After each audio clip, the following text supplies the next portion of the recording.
അപ്പോസ്തലന്മാരുടെ പ്രവൃത്തികൾ 4-ാം അധ്യായം. അപ്പോസ്തലന്മാരുടെ പ്രവൃത്തികൾ 4-ാം അധ്യായം 11-12 വാക്യങ്ങൾ. വീട് പണിയുന്നവരായ നിങ്ങൾ തള്ളിക്കളഞ്ഞിട്ട് കോടിൻ്റെ മൂലക്കല്ലായി തീർന്ന കല്ല് ഇവൻ തന്നെ. മറ്റൊരുത്തിലും രക്ഷയില്ല. നാം രക്ഷിക്കപ്പെടുവാൻ ആകാശത്തിൻ്റെ കീഴിൽ മനുഷ്യരുടെ ഇടയിൽ നൽകപ്പെട്ട വേറൊരു നാമവും ഇല്ല. സാധാരണ നിലയിൽ നമ്മൾ ഈ വാക്യം വായിക്കുമ്പോൾ പല സന്ദർഭങ്ങളിലും ഈ വചനം നമ്മളുടെ ജീവിതത്തിലേക്ക് നമ്മൾ കൊണ്ടുവരും. ഞാൻ തള്ളിക്കളയപ്പെട്ടൊരു കല്ലായിരുന്നു, ഞാൻ പലയിടത്തും റിജക്റ്റഡ് ആയിരുന്നു, പക്ഷെ ഇന്ന് എൻ്റെ കർത്താവ് എന്നെ ഒരു മൂലക്കല്ലാക്കി മാറ്റി. എത്ര പേര് അങ്ങനെ ചിന്തിച്ചിട്ടുണ്ട്? എന്നാൽ വീട് പണിയുന്നവർ തള്ളിക്കളഞ്ഞ കല്ല് മൂലക്കല്ലായി മാറിയത് യഥാർത്ഥത്തിൽ നമ്മുടെ വാഴ്ത്തപ്പെട്ട കർത്താവായ യേശു ക്രിസ്തുവാണ്. അതുകൊണ്ടാണ് വ്യക്തമായി അപ്പോസ്തലനായ പത്രോസ് 4:11 പറയുന്നത്, വീട് പണിയുന്നവരായ നിങ്ങൾ തള്ളിക്കളഞ്ഞിട്ട് കോണിന്റെ മൂലക്കല്ലായി തീർന്ന കല്ല് ഇവൻ തന്നെ, സംശയമൊന്നുമില്ല. എന്നിട്ട് പറയുകയാണ്, മറ്റൊരുത്തനിലും രക്ഷയില്ല. നാം രക്ഷിക്കപ്പെടുവാൻ ആകാശത്തിന് കീഴിൽ മനുഷ്യരുടെ ഇടയിൽ നൽകപ്പെട്ട വേറെ ഒരു നാമവും ഇല്ല. ഇതൊരു സംശയത്തിന്റെ നിഴലിൽ പറയുന്നതല്ല, ഇത് കൺഫേംഡ് ആണ്. ബൈബിൾ സംബന്ധമായി ഇത് ഉറപ്പുള്ള ഒരു കാര്യമാണ്. യേശു കർത്താവിൻ്റെ ജനന, ജീവിത, മരണ, പുനരുത്ഥാന, മടങ്ങിവരവ് അപ്പോസ്തല പ്രവൃത്തി 4:11 നിങ്ങൾ വായിക്കുന്നതെങ്കിലും ഇത് പ്രവാചകന്മാർ പ്രവചിച്ചിരുന്ന ഒരു പ്രവചനമാണ്. പ്രത്യേകിച്ച് 118-ാമത്തെ സങ്കീർത്തനം എടുക്കുമ്പോൾ അതിൻ്റെ 22, 23 വാക്യങ്ങളിലേക്ക് വരുമ്പോൾ സങ്കീർത്തനക്കാരൻ അവിടെ പറയുന്നു, വീട് പണിയുന്നവർ തള്ളിക്കളഞ്ഞ കല്ല് മൂലക്കല്ലായി തീർന്നിരിക്കുന്നു. ഇത് യഹോവയാൽ സംഭവിച്ചു, നമ്മുടെ ദൃഷ്ടിയിൽ ഇത് ആശ്ചര്യവും ആയിരിക്കുന്നു. എനിക്ക് ഈ അപ്പോസ്തല പ്രവൃത്തി 4:11 അറിയുന്നതിന് മുമ്പ് ഈ 118-ാം സങ്കീർത്തനത്തിൻ്റെ 22-ാം വാക്യം ഞാനും പ്രാർത്ഥിച്ചിട്ടുണ്ട്. കർത്താവേ, ഇത് മനുഷ്യന്റെ ദൃഷ്ടിയിൽ ആശ്ചര്യമായിരിക്കുന്നു, ഇത് യഹോവയാൽ സംഭവിച്ചതാണ്. യഥാർത്ഥത്തിൽ വേദപുസ്തക അടിസ്ഥാനത്തിൽ വീട് പണിയുന്നവർ തള്ളിക്കളഞ്ഞ കല്ല് മൂലക്കല്ലായി തീർന്നതും അത് യഹോവയാൽ സംഭവിച്ചു, അത് മനുഷ്യന്റെ ദൃഷ്ടിയിൽ ആശ്ചര്യമായി മാറിയതും നമ്മുടെ വാഴ്ത്തപ്പെട്ട കർത്താവായ യേശു ക്രിസ്തുവിനെ കുറിച്ചുള്ള വേദപുസ്തക പ്രവചനമാണ്. അപ്പോൾ നിങ്ങൾ എന്നോട് ചോദിക്കുന്നു, യേശുവിൻ്റെ ജനന, ജീവിത, മരണ, പുനരുത്ഥാന, മടങ്ങിവരവ് ഇത്രയും ഈ ഒരൊറ്റ പ്രവചനത്തിൽ, ഒറ്റ വാക്യത്തിൽ എങ്ങനെ സംഭവിക്കും? നിങ്ങൾക്കറിയാമോ, ഞാൻ എപ്പോഴും പറയുന്നൊരു കാര്യമാണ്, അവഗണിച്ചവരെ പരിഗണിക്കേണ്ടി വരും, തള്ളിക്കളഞ്ഞതിനെ അന്വേഷിച്ച് ചേർത്ത് പിടിക്കേണ്ടി വരും. നമ്മളൊക്കെ പലരും മറന്നു കളഞ്ഞതിനെ പിന്നത്തേതിൽ മാനിക്കേണ്ടി വരും. നമ്മൾ നിന്ദിച്ച ചിലരിതിനെ ദൈവം ചിലരെടുത്ത് മാനിക്കുമ്പോൾ നമ്മൾ അവർക്ക് വിധേയപ്പെടേണ്ടി വരും. ഇതുപോലെ ജനനം കൊണ്ടും ജീവിതം കൊണ്ടും മരണം കൊണ്ടും ജീവിതത്തിൽ അവഗണനകൾ ഏറ്റുവാങ്ങിയ, തിരസ്കരിക്കപ്പെട്ട, തള്ളിക്കളയപ്പെട്ട ഒരു കല്ലായിരുന്നു ക്രിസ്തു. വീട് പണിയുന്നവരായ നിങ്ങൾ തള്ളിക്കളഞ്ഞ കല്ല് മൂലക്കല്ലായി മാറി. ആ കല്ല് ഇവൻ തന്നെ, യേശു തന്നെ എന്ന് തിരുവെടുത്ത് പറയുമ്പോൾ ആ കർത്താവ് എവിടെയെല്ലാം അവഗണിക്കപ്പെട്ടവനായിരുന്നു, അവഗണിച്ചവർക്കെല്ലാം പിന്നത്തേതിൽ അവനെ പരിഗണിക്കേണ്ടി വന്നു. ആ കല്ലിനെ ആരെല്ലാം തള്ളിക്കളഞ്ഞു? തള്ളിക്കളഞ്ഞ പലർക്കും ആ കല്ലിനെ അന്വേഷിച്ചു വന്ന് ചേർത്ത് പിടിക്കേണ്ടി വന്നു. ആരെല്ലാം ആ കല്ലിനെ അപമാനിച്ചു, അപമാനിച്ചവർക്കെല്ലാം ക്രിസ്തുവാകുന്ന കല്ലിനെ പിന്നത്തേതിൽ മാനിക്കേണ്ടി വന്നു. ഹല്ലേലൂയ. ഹല്ലേലൂയ. ഒന്ന് കൊരിന്ത്യർക്ക് എഴുതിയ ലേഖനത്തിൽ കൊരിന്ത്യ സഭയോട് 3-ാം അധ്യായത്തിന്റെ 11, 12, 13 വാക്യങ്ങളിൽ പൗലോസ് അപ്പോസ്തലൻ പറയുന്നത് പോലെ യേശു ക്രിസ്തു ഇട്ടിരിക്കുന്ന അടിസ്ഥാനമല്ലാതെ മറ്റൊന്നിടുവാൻ ആർക്കും കഴിയുകയില്ല. ആ കല്ല് അടിസ്ഥാനമുള്ള കല്ലായി മാറി. വായികൾ തുറന്ന് പറയാമോ? തള്ളിക്കളയപ്പെട്ട കല്ല്, ക്രിസ്തുവാകുന്ന കല്ല് അടിസ്ഥാനമായ കല്ലായി മാറി. ആ കല്ലിൻ മുകളിലാണ്, ആ അടിസ്ഥാനത്തിന്റെ മുകളിലാണ് നമ്മുടെ ക്രിസ്തീയ ജീവിതത്തെ നമ്മൾ ബിൽഡപ്പ് ചെയ്യേണ്ടത്. നമ്മൾ ഒരുപക്ഷെ ഇന്നിവിടെ ആരാധനയിൽ പങ്കെടുക്കുമ്പോൾ, ഈ ശുശ്രൂഷയിൽ പങ്കെടുക്കുമ്പോൾ വ്യത്യസ്തമായ ആവശ്യങ്ങൾ, വ്യത്യസ്തമായ പ്രാർത്ഥനാ വിഷയങ്ങൾ, വ്യത്യസ്തമായ അനുഭവങ്ങളൊക്കെ നിങ്ങൾക്കുണ്ടായെന്ന് വരാം.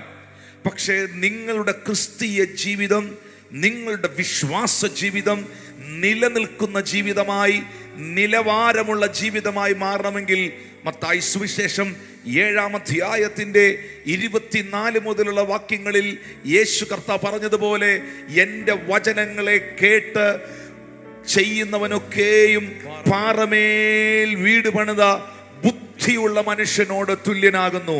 25-26 വാക്യങ്ങളിൽ പറയുന്നു, വൻമഴ ചൊരിഞ്ഞു, നദികൾ പൊങ്ങി, കാറ്റടിച്ചു, ആ വീടിന്റെ മേൽ അലച്ചു, അത് പാറമേൽ അടിസ്ഥാനമുള്ളതാകയാൽ വീണില്ല.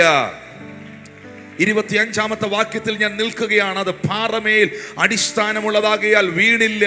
പ്രിയപ്പെട്ടവരെ, വീണില്ലെന്നല്ല, വീഴത്തില്ല.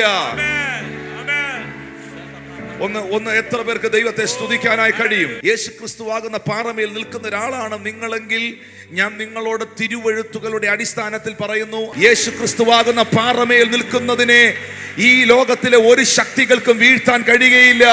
യേശു ക്രിസ്തുവാകുന്ന പാറമേൽ നിൽക്കുന്നതിന് വൻമഴ ഉണ്ടാകും, ചിലപ്പോൾ നദികൾ പൊങ്ങും, കാറ്റടിക്കും, വീഴുമെന്നാണ് നിന്റെ ചിന്ത. പക്ഷെ വീഴുകയില്ല എന്നാണ് വചനം പറയുന്നത്.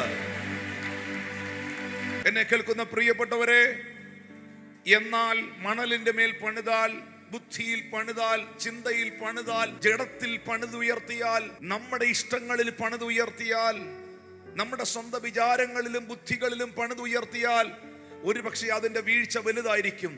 യഥാർത്ഥമായി യേശുവിനെ രക്ഷിതാവും കർത്താവുമായി സ്വീകരിച്ച് പിതാവിന്റെയും പുത്രന്റെയും പരിശുദ്ധാത്മാവിന്റെ നാമത്തിൽ ദൈവത്തിന്റെ കൽപ്പന അനുസരിച്ച്, ദൈവത്തിന്റെ മാറ്റമില്ലാത്ത വചനത്തിൽ വിശ്വസിച്ച്, ദൈവിക വിശുദ്ധിയിൽ ജീവിതത്തെ സമർപ്പിച്ച്, കർത്താവുമായിട്ടുള്ള ബന്ധത്തിൽ ആഴമേറിയ ബന്ധം പുലർത്തുന്ന ഒരു വ്യക്തിയെ ഈ ലോകത്തിന്റെ ഏതെല്ലാം കാറ്റുകൾ അടിച്ചാലും, ഏതെല്ലാം തിരമാലകൾ പൊങ്ങിയാലും, വൻമഴ ചൊരിഞ്ഞാലും അത് വീഴത്തില്ല. നമുക്ക് വേണ്ടത് പാറമേൽ അടിസ്ഥാനമിട്ടതാണ്. പാറമേൽ അടിസ്ഥാനം എന്ന് പറയുമ്പോൾ വേദപുസ്തകം പറയുന്നു, ആ പാറ എൻ്റെ മൂലക്കല്ലാകുന്ന ക്രിസ്തുവാണ്. ആ പാറ ക്രിസ്തുവാകുന്ന പാറയാണ്. അതിനകത്ത് നിൽക്കുന്ന വിശ്വാസിയെ, ആ പാറമേൽ കാലുകളെ ഉറപ്പിച്ച ദൈവപൈതലേ, ഹല്ലേലൂയ. ബൈബിൾ പറയുന്നു, അവൻ എന്നെ കുഴഞ്ഞ ചേറ്റിൽ നിന്നും കയറ്റി എന്നെ പാറമേൽ നിർത്തി, എൻ്റെ നാവിൽ അവൻ എനിക്കൊരു പുതിയ പാട്ട് തന്നു എന്ന് വായിക്കുന്നത് പോലെ ക്രിസ്തുവിൽ നിലനിൽക്കുന്ന ദൈവമക്കൾ ശബ്ദമുയർത്തി ദൈവത്തിന് സ്തോത്രം ചെയ്യാം. Jesus Christ is the foundation. Jesus Christ is the cornerstone. യേശു ക്രിസ്തുവാണ് അടിസ്ഥാന കല്ല്. യേശു ക്രിസ്തുവാണ് മൂലക്കല്ല്. ഹല്ലേലൂയ.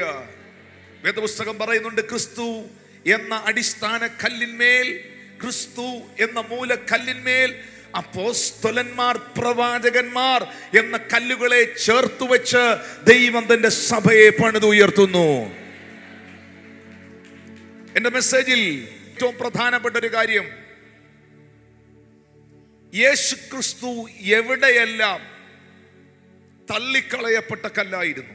വീട് പണിയുന്നവരായ നിങ്ങൾ തള്ളിക്കളഞ്ഞ കല്ല് മൂലക്കല്ലായി മാറി എന്ന് എഴുതിയിരിക്കുമ്പോൾ, എവിടെയൊക്കെയാണ് യേശു കർത്താവ് റിജക്റ്റഡ് ആയത്? ജീവിതത്തിൽ എവിടെങ്കിലുമൊക്കെ റിജക്ഷൻ അനുഭവിച്ചവരുന്ന കൈ ഉയർത്താവ്. റിജക്ഷൻ എന്ന് പറഞ്ഞാൽ തിരസ്കരണങ്ങൾ, തള്ളപ്പെടലുകൾ, ഒറ്റപ്പെടലുകൾ അനുഭവിച്ചവരുന്ന കരങ്ങൾ ഉയർത്താവും. ഇതെല്ലാം നിങ്ങൾ എക്സ്പീരിയൻസ് ചെയ്തത്, ഇതെല്ലാം നിങ്ങൾ അനുഭവിച്ചത്, നിങ്ങൾ ജനിച്ച് വളർന്ന അറിവും പക്വതയും പ്രായവും ഒക്കെ ആയിട്ടല്ലേ അനുഭവിച്ചത്? ആണോ? അറിവും പക്വതയും പ്രായവും ഒക്കെ ആയതിനു ശേഷമാണ് തള്ളപ്പെടലും ഒറ്റപ്പെടലും റിജക്ഷനും ഒക്കെ ഞാൻ അനുഭവിച്ചതെന്ന് പറയുന്നവരെന്ന് കൈകൾ ഉയർത്തി. പക്ഷെ യേശുവിനോടുള്ള ബന്ധത്തിൽ, യേശു കർത്താവിനോടുള്ള ബന്ധത്തിൽ ജനിച്ചതിന് ശേഷം, വളർന്നതിന് ശേഷം, അറിവും പക്വതയായതിനു ശേഷം മാത്രമല്ല ക്രിസ്തു തിരസ്കരിക്കപ്പെടുവാൻ തുടങ്ങിയത്.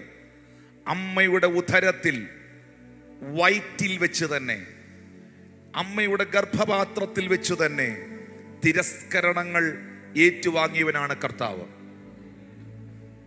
വേദപുസ്തകത്തിൽ ലൂക്കോസ് സുവിശേഷം 2-ാം അധ്യായത്തിന്റെ 7-ാം വാക്യത്തിൽ എഴുതിയിട്ടുണ്ട്. ആ വാക്യം ഒന്ന് വായിക്കുകയാണ്. അവൾ ആദ്യജാതനായ മകനെ പ്രസവിച്ചു, ശീലകൾ ചുറ്റി വഴിയമ്പലത്തിൽ അവർക്ക് സ്ഥലമില്ലായകയാൽ പശുത്തൊട്ടിയിൽ കിടത്തി.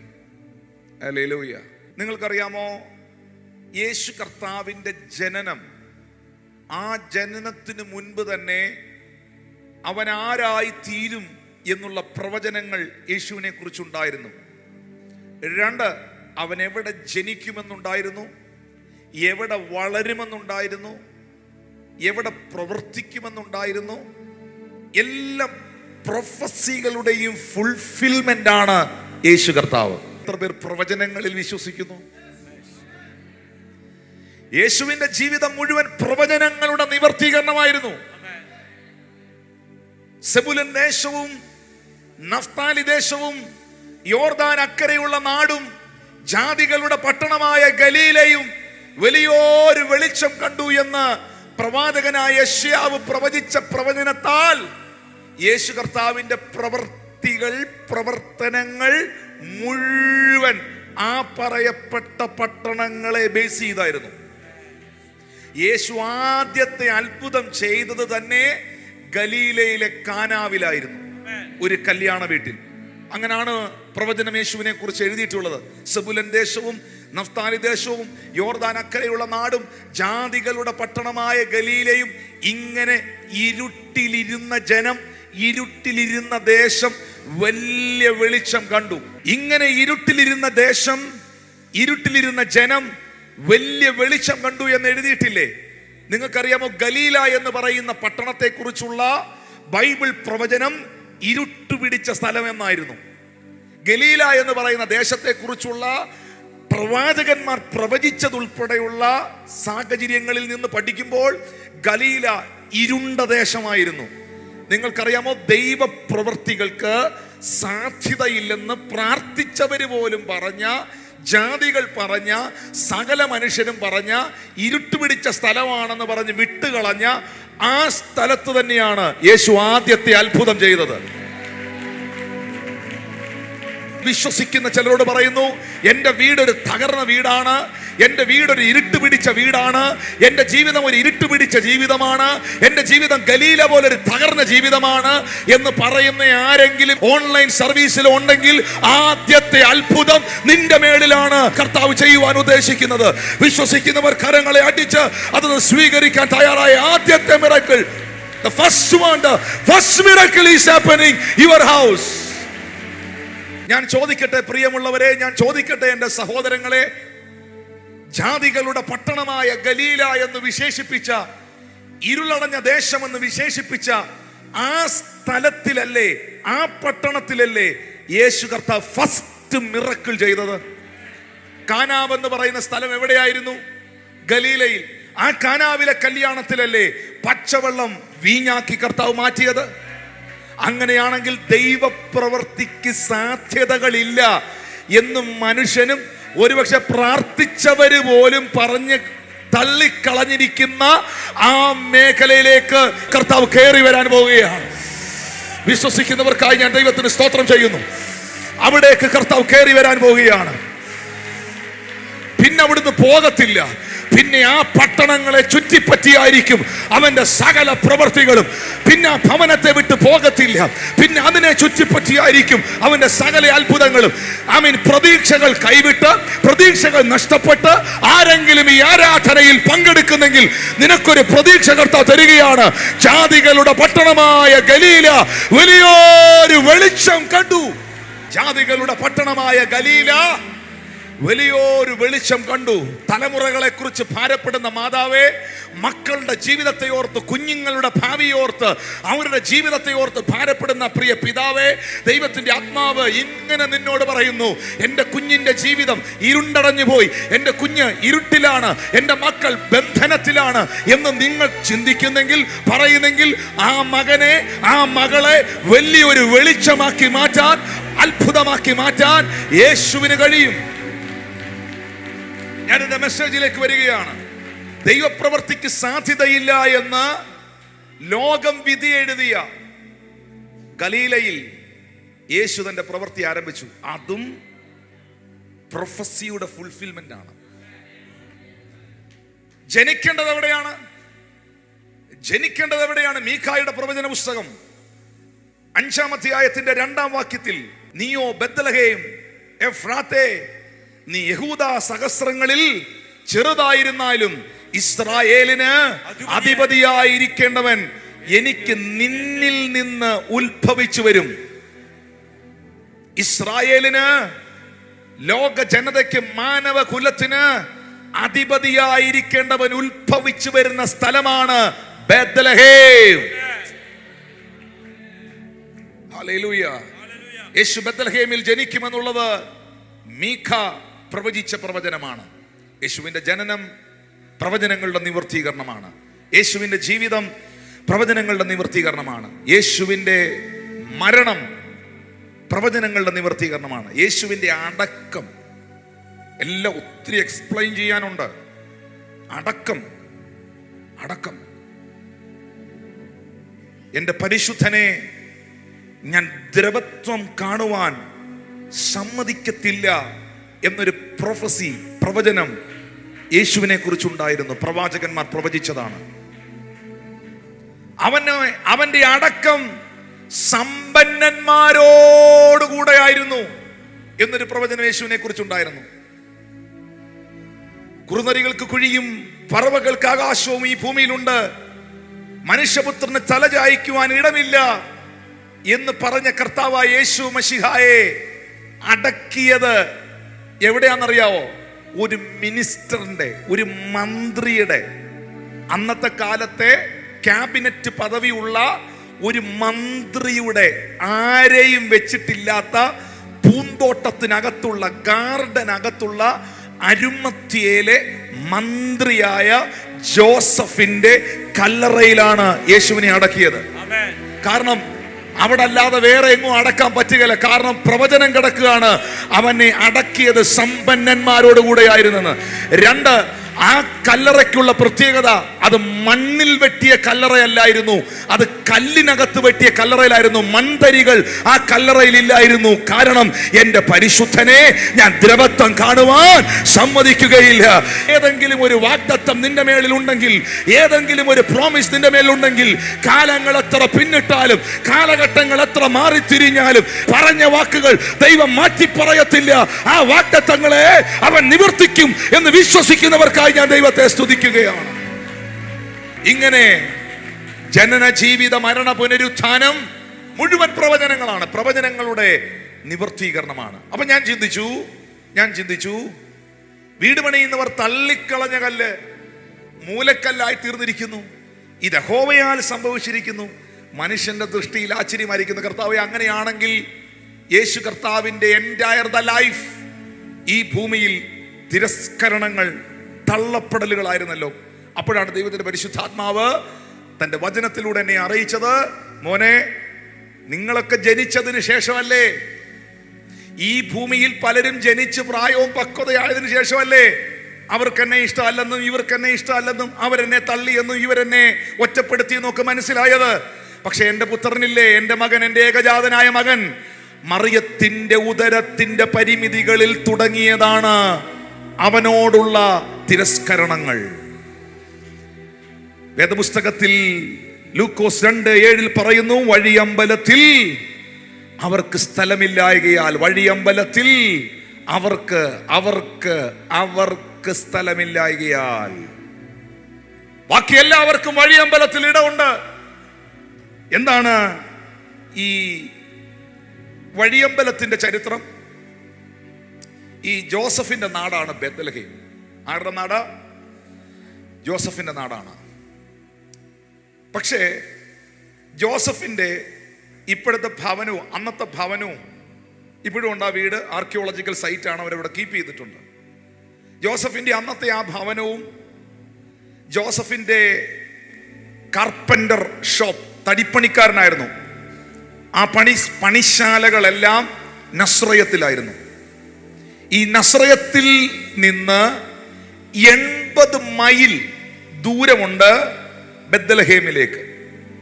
അപ്പോൾ ഈ യാത്രയിൽ, ഈ 80 മൈലുള്ള ഈ യാത്രയിൽ, 80 മൈൽ എന്ന് പറഞ്ഞാൽ 128 കിലോമീറ്റർ ഉണ്ട്. 128 കിലോമീറ്റർ നസ്രയത്തിൽ നിന്ന് ബെത്ലഹേമിലേക്ക്. ആ യാത്രാമധ്യയിൽ യേശു കർത്താവിന് ജനിക്കുവാനുള്ള സമയമായപ്പോൾ, മറിയത്തിന് കുഞ്ഞിനെ പ്രസവിക്കുവാനുള്ള പെയിൻ തുടങ്ങിയപ്പോൾ, ഈ അന്നത്തെ കാലത്ത് ഇന്നത്തെ പോലെ നമ്മളിപ്പോൾ ട്രാവൽ ചെയ്യുമ്പം പല ആളുകൾ ലോങ് ജേർണി പോവുകയാണെങ്കിൽ അവർ ഹോട്ടലുകൾ എടുത്ത് താമസിക്കും, എന്നിട്ട് അടുത്ത ദിവസം യാത്ര ചെയ്യും. അന്ന് കഴുതപ്പുറത്തും കുതിരപ്പുറത്തുമൊക്കെ യാത്ര ചെയ്യുന്നവർക്ക് ഇടത്താവളങ്ങൾ ഉണ്ടായിരുന്നു. ഇടത്താവളങ്ങൾ. യേശു കർത്താവിനെ പ്രസവിക്കുവാൻ വേണ്ടി മേരിയും ജോസഫും കൂടെ ഈ വഴിയമ്പലത്തിന്റെ വാതിലിൽ മുട്ടി. ആ ഇടത്താവളത്തിന്റെ വാതിലിൽ മുട്ടിയപ്പോ അതിന്റെ നടത്തിപ്പുകാരൻ പറഞ്ഞു, ഇതിനകത്ത് ഫുള്ളാണ്, ഇതിനകത്ത് സ്ഥലമില്ല എന്ന് പറഞ്ഞു. അടുത്ത സ്ഥലം പിടിക്കാൻ സമയമില്ല. പെട്ടെന്ന് അവർ നോക്കുമ്പോൾ ഈ ഹോട്ടലിൽ, ഈ വഴിയമ്പലത്തിൽ പാർത്തിരിക്കുന്ന പലരുടെയും, ജോസഫിന്റെ ഉൾപ്പെടെ, കഴുതയും കുതിരകളെ കെട്ടിയിരിക്കുന്ന ഒരു പശുശാല പോലെ ഒരു ക്രമീകരണം അവിടെ ആ വഴിയമ്പലത്തിനുണ്ട്. അവിടെ യേശുവിനെ കിടത്തി എന്ന് വേദപുസ്തകം പറയുന്നു. എന്റെ മെസ്സേജ് ഇതാണ്: വഴിയമ്പലത്തിനകത്ത് എല്ലാവർക്കും സ്ഥലം ഉണ്ടായിരുന്നു. മറിയത്തെയോ ജോസഫിനെയോ അവർക്ക് അഡ്ജസ്റ്റ് ചെയ്യാമായിരുന്നു. പക്ഷേ വേറൊരു പ്രശ്നം ഉണ്ടായിരുന്നു അന്നത്തെ സമയത്ത്. ആ പ്രശ്നം നാട്ടുകാരടിച്ചിറക്കിയ ഒരു കഥയാണ്. ആ കഥ മറിയത്തിന് അനുകൂലമല്ലായിരുന്നു. വിവാഹിതയാകുന്നതിന് മുൻപ്, അവിവാഹിതയായിരുന്നപ്പോൾ, കൂടി വരും മുൻപേ അവൾ ഗർഭവതിയായി. ഒരു സ്ത്രീ ഗർഭവതിയായാൽ 8 മാസം 9 മാസം 7 മാസം ഒക്കെ കഴിയുമ്പോൾ പറയണ്ട, കാണുന്ന ആളുകൾക്ക് അറിയാൻ പറ്റും. ലോകസഹജമാണ്. ഹല്ലേലൂയ. അപ്പോൾ നാട്ടുകാരുടെ ഇടയുടെ എല്ലാം ഒരു കുശുകുശുപ്പ്.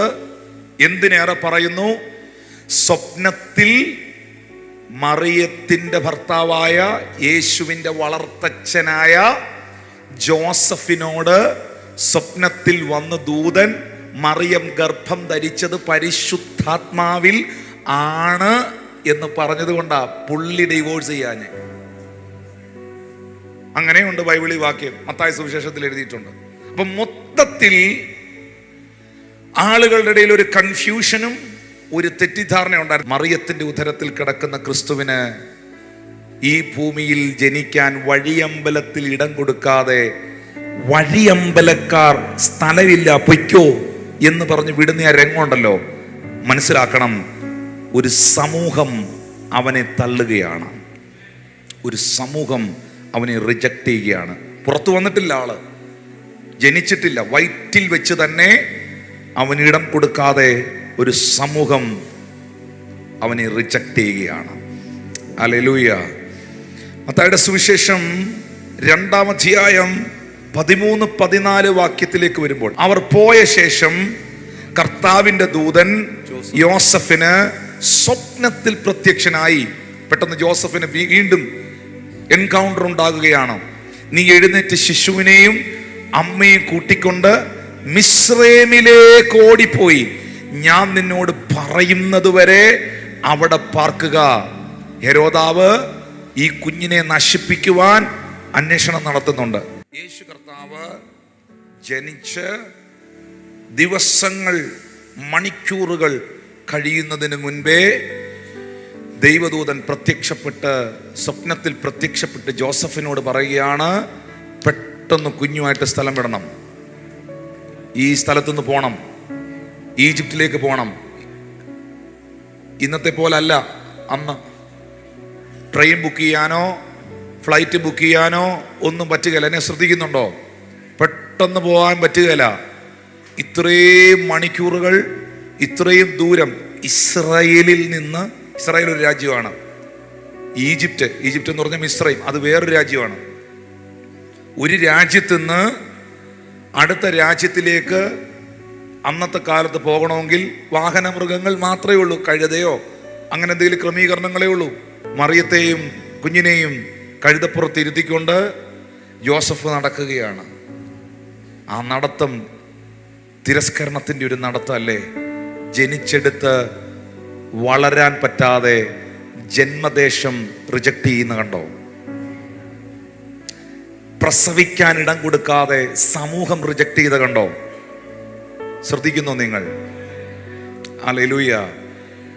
പിന്നെ നമ്മൾ കർത്താവിനെ കാണുന്നത് സ്നാപക യോഹന്നാനോടുള്ള ബന്ധത്തിലാണ്. ലൂക്കോസ് സുവിശേഷം 7-ാം അധ്യായത്തിന്റെ 19 മുതൽ 23 വരെയുള്ള വാക്യങ്ങൾ ഒന്ന് വായിക്കാവോ?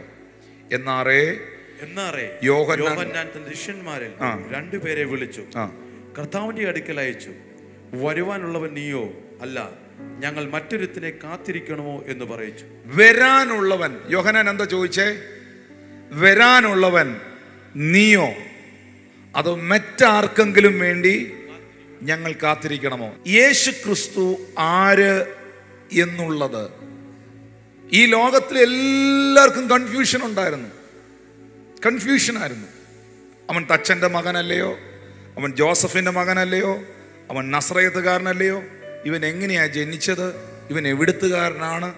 ഇങ്ങനെയൊക്കെയുള്ള ചിന്തകൾ എല്ലാവരുടെയും അകത്തിരിക്കുമ്പോൾ ന്യായപ്രമാണത്തിൻ്റെ ഏറ്റവും ഒടുവിലത്തെ കണ്ണിയായ സ്നാപക യോഹന്നാൻ യോർദാനിൽ സ്നാനപ്പെടുത്തിക്കൊണ്ടിരിക്കുമ്പോൾ ഈ പൊതുസമൂഹത്തോട്, അന്നത്തെ കാലഘട്ടത്തോട് വിളിച്ചു പറഞ്ഞു, ഇതാ വരുന്നു ലോകത്തിന്റെ പാപത്തെ ചുമക്കുന്ന ദൈവത്തിന്റെ കുഞ്ഞാട്.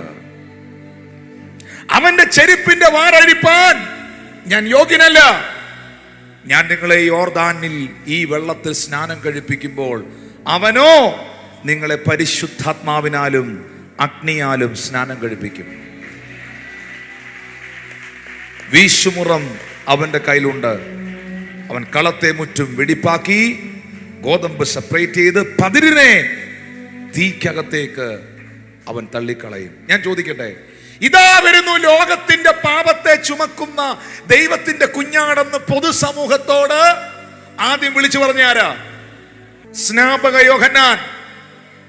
ഇതേ യോഹന്നാനെ ഹെരോദാവ് കാരാഗ്രഹത്തിലാക്കി, തടവറയിലാക്കി, പ്രതികൂലത്തിലൂടെ പോയി, ഈ പുള്ളി പ്രശ്നത്തിലൂടെ പോയി, പ്രതിസന്ധിയിലൂടെ പോയി, മരണത്തെ മുന്നിൽ കണ്ടു. ഉടനെ ഈ മനുഷ്യൻ തന്റെ ശിഷ്യന്മാരെ വിളിച്ചിട്ട് ആളയപ്പിച്ചിട്ട് ചോദിക്കുകയാണ്, പുള്ളിയോടൊന്ന് പോയി ചോദിക്ക്, ആ യേശു എന്ന് പറഞ്ഞില്ലേ, ഞാൻ സ്നാനപ്പെടുത്തിയ കുറച്ച് നാളുകൾക്ക് മുമ്പ് ഞാൻ സ്നാനപ്പെടുത്തിയ പുള്ളിയില്ലേ, പുള്ളിയോടൊന്ന് പോയി ചോദിച്ചേച്ചു വാ, വരാനുള്ളവൻ പുള്ളി തന്നെ ആയിരുന്നു എന്ന്. വരാനുള്ളവൻ നീയോ, അതോ ഞങ്ങൾ മറ്റൊരുത്തനെ കാത്തിരിക്കണം? അപ്പോ യേശുവിനെ കുറിച്ച് ഒന്നാമത് സാക്ഷ്യം പറഞ്ഞ സ്നാപക യോഹന്നാനും യേശുവിനെ തള്ളി. ശരിക്കും തള്ളിയല്ലേ? 21-ാം വാക്യത്തിൽ യേശു അതിന് ഉത്തരം പറഞ്ഞ എന്നാന്നറിയോ? ആ നാഴികയിൽ ഈ സംശയരോഗികൾ അവിടെ വന്ന് പറഞ്ഞ, ഈ സംശയരോഗികൾ ഉറക്കെ പറയണം, ഈ സംശയരോഗികൾ അവിടെ വന്ന് നിൽക്കുമ്പോൾ ആ നാഴികയിൽ യേശു കർത്താവ് എന്ത് ചെയ്തു? അവിടെ നിന്ന ദണ്ഡനങ്ങളും ദുരാത്മാക്കളും പിടിച്ച എല്ലാത്തിനെ, കുരുടന്മാരെല്ലാം ഇനി വരാൻ പറഞ്ഞു. യോഹന്നാന്റെ ശിഷ്യന്മാർ കണ്ണുറന്ന് കണ്ടോളാൻ പറഞ്ഞു. പ്രാർത്ഥിച്ചു. കുരുടന്റെ കണ്ണങ്ങ് തുറന്നു. ചെകിടന്മാരെല്ലാം ഇനി വരാൻ പറഞ്ഞു. ചെകിടന്മാരെ മുന്നിൽ കൊണ്ടുവന്നു. കൈവച്ച് പ്രാർത്ഥിച്ചു. യോഹന്നാന്റെ ശിഷ്യന്മാർ നോക്കി നിൽക്കുമ്പോൾ ചെകിടന്മാരുടെ ചെവിയെല്ലാം തുറന്നു. 22-ാമത്തെ വാക്യത്തിൽ ഇവരോട് പറഞ്ഞു, കുരുടർ കാണുന്നു, മുടന്തർ നടക്കുന്നു, കുഷ്ഠരോഗി ശുദ്ധമായി തീരുന്നു, ചെകിടർ കേൾക്കുന്നു, മരിച്ചവർ ഉയർത്തെഴുന്നേൽക്കുന്നു, ദരിദ്രരോട് സുവിശേഷം അറിയിക്കുന്നു. നിങ്ങൾ ഈ കാണുകയും കേൾക്കുകയും ചെയ്യുന്നത് യോഹന്നാനെ പോയി അറിയിക്കുക. എന്നിട്ട് 23-ാമത്തെ വാക്യത്തിലാണ് ഈ മെസ്സേജുമായിട്ട് ഇത് കണക്ട് ആകുന്നത്. യേശു പറഞ്ഞു, എന്നാൽ എങ്കിൽ ഇടറിപ്പോകാത്തവൻ. അപ്പൊ യോഹന്നാൻ എന്തു പറ്റി? ആരാ യേശുവിനെ കുറിച്ച് ഒന്നാമത് സാക്ഷ്യം പറഞ്ഞത്? ജീവനുള്ള ദൈവത്തിന്റെ കുഞ്ഞാടെന്ന് പറഞ്ഞത്. അവന്റെ ചെരുപ്പിന്റെ വാറഴിപ്പാൻ പോലും ഞാൻ യോഗ്യനല്ലെന്ന് പറഞ്ഞത്. പക്ഷെ പ്രതിസന്ധിയുടെ നടുവിൽ, വെല്ലുവിളിയുടെ നടുവിൽ, കഷ്ടതയുടെ നടുവിൽ പുള്ളിയും സംശയിച്ചു പോയി, പുള്ളിയും തെറ്റിദ്ധരിച്ചു പോയി. പ്രിയപ്പെട്ടവരെ, പിശാച് ഒരിക്കലും നമ്മുടെ ലൈഫിനെ ആ നിലയിൽ കൊണ്ടുപോകരുത്, ഇടറിപ്പോകരുത്. വിശ്വാസത്തിലും ദൈവത്തിന്റെ കൃപയിലും ഉറച്ചു നിൽക്കണം. ഒന്ന് കൈകൾ അടിച്ചത്. വിശ്വാസത്തിലും ദൈവത്തിന്റെ കൃപയിലും. ആദ്യം ബൈബിളിൽ എഴുതിയിട്ടുണ്ട്, ആദ്യ വിശ്വാസം അവസാനത്തോളം കാത്തു സൂക്ഷിക്കുന്നവൻ രക്ഷിക്കപ്പെടുവാനിടയാകും. ഏറ്റവും അവസാനം വരെയും. ഒരു കാലഘട്ടത്തിൽ ഭയങ്കര സംഭവമായിരുന്നു. ഒരു കാലഘട്ടത്തിൽ ഹെരോദാവിനെ വിറപ്പിച്ചവനായിരുന്നു, ഏലിയാവിന്റെ ആത്മാവോടുകൂടെ വന്നവനായിരുന്നു എന്നൊന്നും പറയുന്നതിലല്ല കാര്യം. നിന്റെ ഊർജ്ജശ്വാസം പോകുന്നത് വരെയും, നീ ഈ ഭൂമിയിൽ നിൽക്കുന്ന അവസാന നിമിഷം വരെയും കർത്താവിലുള്ള വിശ്വാസത്തിൽ, ദൈവത്തിന്റെ കൃപയിൽ തെല്ലും ഇടറിപ്പോകാതെ അഭിഷേകത്തിൽ, ആത്മനിറവിൽ നിലനിൽക്കുവാൻ ദൈവത്തിന്റെ ആത്മാവ് സഭയോട്, എന്നെ കാണുന്ന പ്രിയപ്പെട്ടവരോട് ആലോചന അറിയിക്കുകയാണ്. വരാനുള്ളവൻ നീ തന്നെയാണോ? അതോ ഇനി വേറെ ആർക്കെങ്കിലും വേണ്ടി ഞങ്ങൾ കാത്തിരിക്കണോ? ഞങ്ങളോട് ഇത് ചോദിക്കാൻ സ്നാപക യോഹന്നാൻ ഞങ്ങളെ വിട്ടതാണ്. കർത്താവ് ആ സ്നാപക യോഹന്നാൻ ഇടറിപ്പോകാൻ ആഗ്രഹിക്കുന്നില്ല കേട്ടോ. അതുകൊണ്ട് ഇടറിപ്പോകുന്നവൻ അങ്ങ് വോട്ടെന്നല്ല, അവൻ ഇടറിപ്പോകാതിരിക്കാൻ വേണ്ടിയിട്ടാണ് ആ സ്പോട്ടിൽ നിന്ന് അന്ധനെയും കുരുടനെയും ചെകിടനെയും എല്ലാം വിളിച്ച് കർത്താവ് ഹീൽ ചെയ്തത്. എന്നിട്ട് പറഞ്ഞു, ഈ കാണുകയും ഈ കേൾക്കുകയും ചെയ്യുന്നത് യോഹന്നാനെ അറിയിക്കണം. കാരണം ഒരൊറ്റ വ്യക്തി പോലും സംശയിച്ച് തെറ്റിദ്ധരിച്ച് വിശ്വാസത്തിൽ നിന്ന് പോകരുത്. തെറ്റിദ്ധരിപ്പിക്കാൻ പിശാചുണ്ട് ഇവിടെ, തെറ്റിദ്ധരിപ്പിക്കാൻ സാത്താന്റെ ദൂതനുണ്ട് ഇവിടെ, തെറ്റിദ്ധരിപ്പിക്കാൻ അശുദ്ധാത്മാക്കൾ ഉണ്ട് ഇവിടെ. പക്ഷേ അതിന്റെ നടുവിൽ ഏറ്റുപറഞ്ഞ വിശ്വാസവും ഏറ്റെടുത്ത ദൈവകൃപയും പ്രാപിച്ച അഭിഷേകവും വിളിച്ചു പറഞ്ഞ ദൈവത്തിന്റെ ആ കൃപയുടെ വാക്കുകളും നിലനിർത്തണം.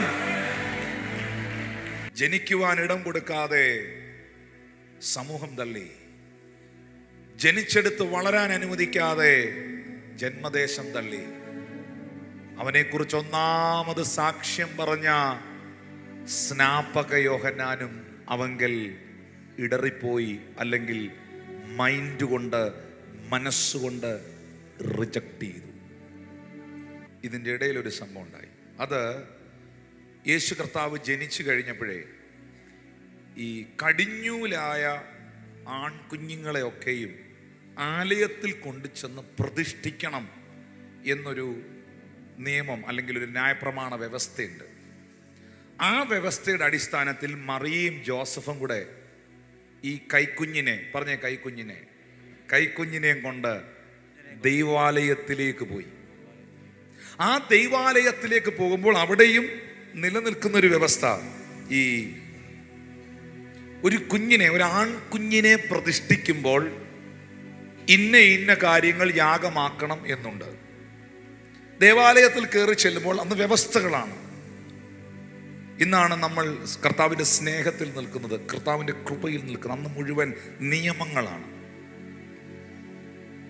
ആ നിയമത്തിൻ്റെ അടിസ്ഥാനത്തിൽ കുറുപ്രാവിൻ്റെ കുഞ്ഞുങ്ങളെങ്കിലും കൈ വേണം.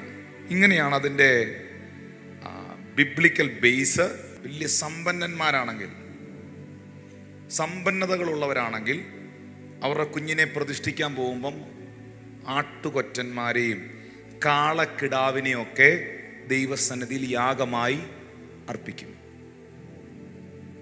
ഈ ദാവീദ് ശലോമോനെ പ്രതിഷ്ഠിച്ചപ്പോഴേ കെദ്രോൺ തോട്, ഈ ജെറുസലേം ദേവാലയത്തിൻ്റെ പിന്നിലൂടെ ഒഴുകുന്ന ഒരു തോടാണ് കെദ്രോൺ തോട്. ഈ യാഗം കഴിക്കുന്ന മൃഗങ്ങളുടെ രക്തവും വേസ്റ്റും ഒക്കെ ഈ തോട് വഴി ഒഴുകിപ്പോവും. ചരിത്രം അങ്ങനെയാണ് പറയുന്നത്. ശലോമോനെ ദാവീദ് പള്ളിയിൽ ആലയത്തിൽ പ്രതിഷ്ഠിച്ചപ്പം കെദ്രോൺ തോട് രക്തമായി മാറിയെന്നാണ് പറയുന്നത്. ഇതിൽ അത്രമാത്രം കാളക്കിടാവിനെയും, കിങ് അല്ലേ, രാജാവിൻ്റെ മകനല്ലേ, അത്രമാത്രം കാളക്കിടാവിനെയും ആട്ടുകൊറ്റനെയും ഒക്കെ അവന് വേണ്ടി ദൈവസന്നിധിയിൽ യാഗമർപ്പിച്ചു. പക്ഷേ രാജാതി രാജാവും കർത്താതി കർത്താവും ദേവാതി ദേവനുമായ എൻ്റെ യേശു കർത്താവിനെ ഈ ദേവാലയത്തിൽ പ്രതിഷ്ഠിക്കുവാൻ കൊണ്ടുപോകുമ്പോൾ മറിയത്തിൻ്റെ കയ്യിൽ എന്താ ഉണ്ടായിരുന്നെന്നറിയാവോ? 2 കുറുപ്രാവിൻ്റെ കുഞ്ഞുങ്ങൾ. വായിക്കാം. ലൂക്കോസ് സുവിശേഷം 2-ാം അധ്യായം 24-ാം വാക്യം. അവനെ കർത്താവിന് അർപ്പിക്കുവാനും ഒരിണക്കുറുപ്രാവിനെയോ 2 പ്രാക്കുഞ്ഞുങ്ങളെയോ കർത്താവിൻ്റെ ന്യായപ്രമാണത്തിൽ കൽപ്പിച്ചതുപോലെ യാഗം കഴിക്കാനും അവർ അവനെ യെരൂശലേമിലേക്ക് കൊണ്ടുപോയി. മറിയത്തിൻ്റെ കയ്യിൽ യേശു കർത്താവുണ്ട്. ജോസഫിൻ്റെ കയ്യിൽ, can you please imagine that? ജോസഫിൻ്റെ കയ്യിൽ കുറുപ്രാവിൻ്റെ പ്രാക്കുഞ്ഞുങ്ങളുണ്ട്. സമ്പന്നന്മാരോടൊപ്പം നിൽക്കാൻ ആട്ടുകൊറ്റന്മാർ കയ്യിലില്ല, കളക്കിടാങ്ങൾ കയ്യിലില്ല. കുറുപ്രാവിൻ്റെ കുഞ്ഞുങ്ങളുമായി കയറി പോവുകയാണ്. നിങ്ങൾക്കറിയാമോ, മറിയത്തിൻ്റെ കയ്യിലിരിക്കുന്ന ആ കുഞ്ഞില്ലേ, ഒരിക്കൽ ആ കുഞ്ഞ്, അന്ന് കുഞ്ഞല്ല, യഹോവയായ ദൈവം ലെറ്റ് ദേർ ബി ലൈറ്റ്, വെളിച്ചമുണ്ടാകട്ടെ എന്ന് പറഞ്ഞപ്പോൾ വെളിച്ചമുണ്ടാക്കി. ഈ പ്രപഞ്ചത്തെ മുഴുവൻ സൃഷ്ടിച്ചവനാണ് ഈ തോളിൽ കിടക്കുന്നത്. യേശു പറഞ്ഞു, എന്നെ കണ്ടവൻ എൻ്റെ പിതാവിനെ കണ്ടിരിക്കുന്നു. ഈ പ്രപഞ്ചത്തെ മുഴുവൻ സൃഷ്ടിച്ചവനാണ് ഈ തോളിൽ കിടക്കുന്നത്. ആ കുഞ്ഞിൻ്റെ കുഞ്ഞിനാവെന്ന് അനക്കി, ആ തോളിൽ കിടക്കുന്ന കുഞ്ഞിൻ്റെ കുഞ്ഞിനാവെന്ന് അനക്കി, ഒന്ന് പറഞ്ഞാൽ 1000കണക്കിന് ആട്ടുകൊറ്റന്മാരും കാളക്കിടാങ്ങളും നിരക്കും അവിടെ. പക്ഷേ ബൈബിൾ പറയുന്നു, ഞാനും നിങ്ങളും സമ്പന്നനാകുവാൻ അവൻ ദരിദ്രനായി ഭൂമിയിലേക്ക് വന്നു. ഒന്ന് കരമടിച്ച്, ഞാനും നിങ്ങൾ സമ്പന്നനാകുവാൻ അവൻ ദരിദ്രനായി ഭൂമിയിലേക്ക് വന്നു. Hallelujah, hallelujah, hallelujah. പക്ഷെ മറുഭാഗത്ത് വിശ്വസിക്കുന്നവരോടൊരു മെസ്സേജ് ഞാൻ പറയാം. സമ്പന്നന്മാരോട് കൂടെ നിൽക്കുവാൻ നിനക്ക് കാളക്കിടാവില്ലെങ്കിലും, പണക്കാരുടെ കൂടെ നിൽക്കാൻ നിനക്ക് ആട്ടുകൊറ്റന്മാരില്ലെങ്കിലും, നിന്റെ തോളിൽ കിടക്കുന്ന ഈ കുഞ്ഞില്ലേ, നിനക്കത് ഇനഫാണ്. ആരുടെ കയ്യിലും ഇല്ലത്. അഖിലാണ്ടത്തിന്റെ സൃഷ്ടാവ് നിന്റെ അകത്തുണ്ടോ? സർവചരാചരങ്ങളെയും സൃഷ്ടിച്ചവൻ നിന്റെ ആത്മമനുഷ്യനിൽ ജനിച്ചിട്ടുണ്ടോ? അത് ഇനഫാണ്. ഹല്ലേലൂയ.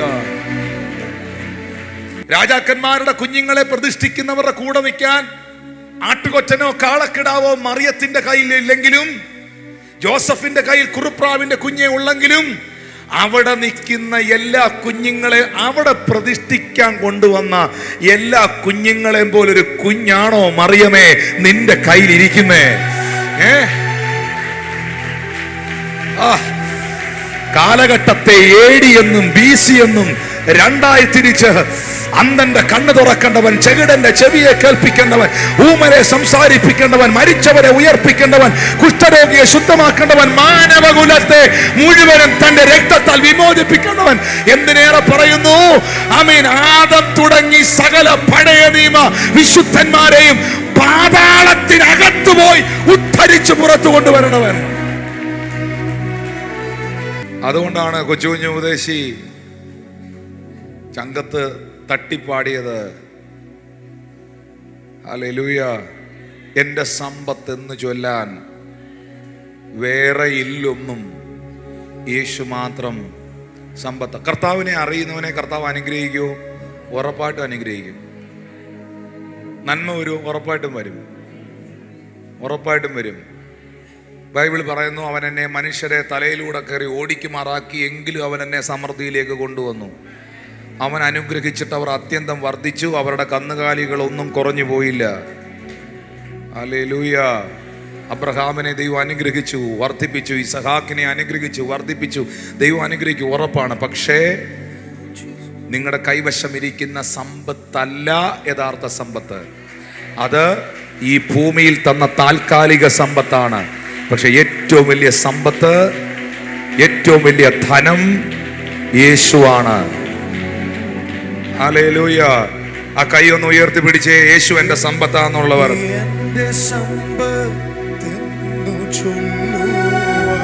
ശബ്ദം ഉയർത്തി പാടിയേ. ഓ എന്റെ സമ്പത്തെന്നു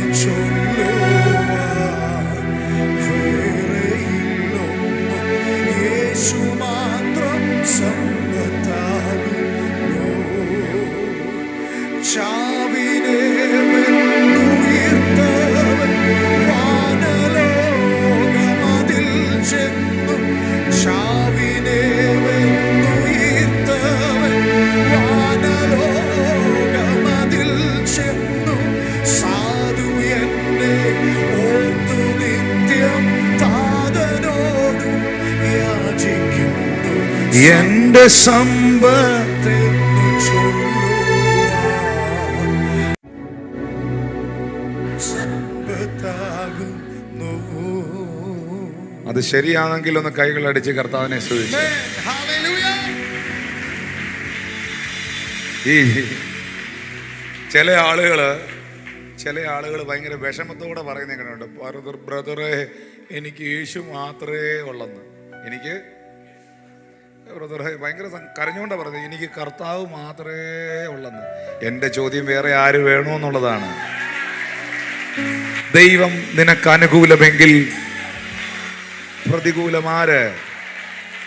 യേശു നിനക്ക് സമ്പത്തായി ഉണ്ടെങ്കിൽ, മക്കളെ, നിങ്ങളുടെ മക്കളുമാർക്ക് നിങ്ങൾ കൊടുക്കേണ്ട ഏറ്റവും വലിയ സമ്പത്ത് ഇതായിരിക്കണം. നിങ്ങളുടെ കുഞ്ഞുങ്ങൾക്ക് നിങ്ങൾ കൊടുക്കേണ്ട സമ്പത്ത് ഇതായിരിക്കണം. എൻ്റെ മാതാപിതാക്കൾ ഞങ്ങൾക്ക് തന്ന സമ്പത്ത് ഇതാണ്. ഹല്ലേലൂയ. ഈ സമ്പത്ത് തലമുറകളായി, ജനറേഷൻ ബൈ ജനറേഷനായി അവർ അനുഗ്രഹിക്കപ്പെടട്ടെ. ശബ്ദം ഉയർത്തി ഹല്ലേലൂയ. മറിയയും ജോസഫും കൂടെ ഈ കുഞ്ഞിനെ ഡെഡിക്കേറ്റ് ചെയ്യാൻ, സമർപ്പിക്കുവാൻ ജെറുസലേം ദേവാലയത്തിൽ എത്തിയപ്പോൾ അടുത്ത വാക്യത്തിൽ എഴുതിയിരിക്കുകയാണ്, അവിടെ ശിമയോൻ എന്ന് പേരുള്ള ഒരു മനുഷ്യനുണ്ടായിരുന്നു. ഈ മനുഷ്യൻ നീതിമാനും ഇസ്രായേലിന്റെ ആശ്വാസത്തിനായി കാത്തിരുന്നവനും പരിശുദ്ധാത്മാവും അവൻ്റെ മേൽ ഉണ്ടായിരുന്നു. പരിശുദ്ധാത്മാവും അവൻ കാത്തിരുന്നവനായിരുന്നു. കർത്താവിൻ്റെ ക്രിസ്തുവിനെ കാണും മുമ്പ് മരണം കാണുകയില്ല എന്ന് പരിശുദ്ധാത്മാവിൽ അവൻ അരുളപ്പാടുണ്ടായിരുന്നു. എന്ന് വെച്ചാൽ മശിഹായെ കാണാതെ, ക്രിസ്തു യേശുവിനെ കാണാതെ മരിക്കത്തില്ല നീ എന്നൊരു പ്രവചനം പുള്ളിയുടെ മേളിൽ കിടപ്പുണ്ടായിരുന്നു. അപ്പം നിങ്ങൾ ഓർക്കണം, യഹൂദന്മാരെല്ലാം തന്നെ, എല്ലാ ഇസ്രായേൽ ജനതയും വർഷങ്ങളായി ഈ പ്രവചനം വീണത് ഏദൻ തോട്ടത്തിൽ വെച്ചാണ്. ആദം ഹൗവ തുടങ്ങി ഈ വീണ്ടെടുപ്പുകാരനെ, ഈ രക്ഷകനെ വെയിറ്റ് ചെയ്യുകയാണ്. ആദം ഹൗവ തുടങ്ങി ഇങ്ങോട്ട്, നോഹ തുടങ്ങി ഇങ്ങോട്ട്, മുഴുവൻ ആളുകളും ഈ രക്ഷകനെ, വീണ്ടെടുപ്പുകാരനെ വെയിറ്റ് ചെയ്യുകയാണ്. സകല പ്രവാചകന്മാരും, ഏലിയാവും മോശയും സകലമായ ആളുകളും കർത്താവിനെ കാത്തിരുന്നവരാണ്, ദാവീദും എല്ലാം. പക്ഷേ ജെറുസലേം ദേവാലയത്തിൽ പ്രാർത്ഥിച്ചുകൊണ്ടിരുന്ന ഒരു അപ്പച്ചനോട്, ദീർഘനാളുകളായി ആലയം വിട്ടു പിരിയാതിരുന്ന ഒരു പിതാവിനോട് ദൈവാത്മാവ് പറഞ്ഞിരുന്നു, കർത്താവിൻ്റെ ക്രിസ്തുവിനെ കാണും മുമ്പ് നീ മരിക്കത്തില്ലെന്ന് പറഞ്ഞു. അപ്പം പരിശുദ്ധാത്മാവിൽ അവൻ അരുളപ്പാട് ഉണ്ടായി എന്ന് അവിടെ 26 പറയുമ്പോൾ 25 എഴുതിയിട്ടുണ്ട്, അവൻ്റെ മേളിൽ പരിശുദ്ധാത്മാവ് ഉണ്ടായിരുന്നെന്ന്. ആ പരിശുദ്ധാത്മാവുള്ളവനാണ് പരിശുദ്ധാത്മാവിൻ്റെ അരുളപ്പാടുണ്ടാകുന്നത്. അവൻ നീതിമാനായിരുന്നു, ഇസ്രായേലിൻ്റെ ആശ്വാസകനായി കാത്തിരുന്നവനായിരുന്നു. ഈ ശിമയോൻ ദേവാലയത്തിലാണ് കാത്തിരുന്നത് ക്രിസ്തുവിന് വേണ്ടി. ഇപ്പൊ കൃത്യമായി മറിയയും ജോസഫും കൂടെ കുഞ്ഞിനെ പ്രതിഷ്ഠിക്കാൻ അവിടേക്ക് കൊണ്ട് കയറി ചെല്ലുകയാണ്. ഇങ്ങനെ കയറി ചെല്ലുമ്പോൾ നിങ്ങൾ ശ്രദ്ധിക്കണം, ഇത് വളരെ ഗൗരവമുള്ളൊരു കാര്യമാണ്. ഇങ്ങനെ കയറി ചെല്ലുമ്പോൾ ശിമയോൻ വളരെ പ്രായം ചെന്ന മനുഷ്യനാണ്. ഒരു പക്ഷേ പുറമേയുള്ള കണ്ണിൻ്റെ കാഴ്ച കുറഞ്ഞിട്ടുണ്ടാകും, മുഖം ചുക്കിച്ചുളിഞ്ഞിട്ടുണ്ടാകും, വർഷങ്ങളായി പള്ളിക്കകത്തിരിക്കുകയാണ്. പുള്ളി ഈ മനുഷ്യൻ എങ്ങനെ അറിഞ്ഞു യേശുവിനെ ഇവിടെ പ്രതിഷ്ഠിക്കാൻ കൊണ്ടുവന്നിട്ടുണ്ട്? മശിഹായെ, ഇസ്രായേലിന്റെ ആശ്വാസകനെ, വീണ്ടെടുപ്പുകാരനെ ഈ പള്ളിക്കകത്ത് ഇപ്പോൾ പ്രതിഷ്ഠിക്കാൻ കൊണ്ടുവന്നിട്ടുണ്ട് എന്ന് ഈ അപ്പച്ചൻ എങ്ങനെ അറിഞ്ഞു? 1 വയസ്സിന് താഴെയുള്ള അല്ലെങ്കിൽ ഒരു 6 മാസത്തിന് താഴെയുള്ള ഒരുമാതിരിപ്പെട്ട പിള്ളേരെയെല്ലാം കണ്ട ഏകദേശം ഒരുപോലെ ഇരിക്കും. നിങ്ങൾ ചിന്തിക്കരുത് ഒരു കൊച്ചിനെ മാത്രം വന്ന് പ്രതിഷ്ഠിക്കുന്നതെന്ന്. ഒരുപാട് കുഞ്ഞുങ്ങളെ അവിടെ പ്രതിഷ്ഠിക്കാൻ കൊണ്ടുവന്നിട്ടുണ്ട്. ഇതിൻ്റെ ഇടയിൽ ഈ അപ്പച്ചൻ എങ്ങനെ അറിഞ്ഞു? ആത്മതലങ്ങൾ എപ്പോഴും ആത്മാവുള്ളവന് പിടികിട്ടുന്നതാണ്, അല്ലാത്തവൻ ഇത് ഭോഷത്വമാണ്. ഈ മനുഷ്യന്റെ മേളിൽ പരിശുദ്ധാത്മാവ് ഉണ്ടായിരുന്നു. ഈ മനുഷ്യന്റെ അകത്തിരിക്കുന്ന പരിശുദ്ധാത്മാവിനാൽ ജനിച്ച കർത്താവിനെയും കൊണ്ട് ഈ പള്ളിക്കകത്ത് കയറിയതും പുള്ളിക്കത് ഫീൽ ചെയ്തു. ദൈവത്തിന്റെ ഉള്ളിലുള്ള ദൈവജനമേ, കർത്താവിന്റെ ആത്മാവിൽ ആരാധിക്കുന്ന വിശ്വാസിയെ, ഇതൊരു അനുഭവമാണ്. ഇതിനകത്തിരിക്കുന്ന മുഴുവൻ ആളുകൾക്കും ആത്മീയ അനുഭവങ്ങൾ ഉണ്ടാകട്ടെ.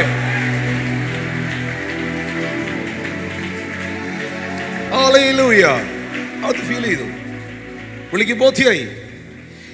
എന്നിട്ട് കൃത്യമായി നടക്കുകയാണ്. നിങ്ങളിത് ഇമാജിൻ ചെയ്യണം. എന്നിട്ട് എല്ലാവരുടെ അടുത്തും പോയി ചോദിക്കുന്നില്ല, ഓരോ കൊച്ചുങ്ങളുടെ അടുക്കലും ഓരോ അപ്പൻ്റെ അമ്മയുടെ അടുക്കലും പോയി ചോദിക്കുന്നില്ല, മശിഹായായി പരിശുദ്ധാത്മാവിൽ ജനിച്ച കൊച്ചാണോ ഇത്? എനിക്കങ്ങനെ ഒരു ദൂതുണ്ടായിരുന്നു, ഇങ്ങനെ ഒരു കൊച്ചിനെ കാണുമെന്ന്. ഇതാണോ? ഇതല്ല. ഇതാണോ? ഇതല്ല. ഈ കുഞ്ഞാണോ? ഇങ്ങനൊന്നും പുള്ളിക്ക് ചോദിക്കേണ്ടി വന്നില്ല. പുള്ളിക്ക് ഒരു കൺഫ്യൂഷനും ഇല്ലായിരുന്നു. കൃത്യമായി അതാണ് 27-ാം വാക്യം പറയുന്നത്. അവൻ ആത്മനിയോഗത്താൽ ദേവാലയത്തിലേക്ക് ചെന്നു. ഉള്ളവന് മാത്രം ചില നിയോഗങ്ങളെ ദൈവം ഇതിൽ കൽപ്പിക്കുകയാണ്. നിന്റെ മേളിൽ ചില നിയോഗങ്ങളെ ദൈവം ഇടുകയാണ്. ലക്ഷ്യം തെറ്റാത്ത നിയോഗങ്ങൾ, റൂട്ട് തെറ്റാത്ത നിയോഗങ്ങൾ, കൃത്യമായ നിയോഗങ്ങൾ. നിന്നെ ഒരു റോങ് പ്ലേസിലേക്ക് വിടത്തില്ല, നിങ്ങളെ ഒരു റോങ് കണക്ഷനിലേക്ക് വിടത്തില്ല, നിന്നെ ഒരു റോങ് സൈറ്റിലേക്ക് വിടത്തില്ല. ആത്മാവ് നിന്നെ നിയോഗിച്ചാൽ, ആത്മനിയോഗത്തിൽ നീ സഞ്ചരിച്ചാൽ, നീ ചെന്നെത്തുന്നത് കൃത്യസ്ഥലത്തായിരിക്കും. 28-ാം വാക്യം പറയുന്നു, ഈ ശിമയോൻ, മക്കളെ, ഇത് കൺഫ്യൂഷൻ ഇല്ല. കൺഫ്യൂസ്ഡ് ആക്കുന്നത് ഹോളി സ്പിരിറ്റ് അല്ല. ഹോളി സ്പിരിറ്റ് കൃത്യമായും ഡയറക്റ്റ് ചെയ്യും. ഹല്ലേലൂയ. വാ തുറന്ന് പറഞ്ഞ്, തെറ്റിദ്ധരിപ്പിക്കുന്നത് ദൈവമല്ല, പിശാചാണ്.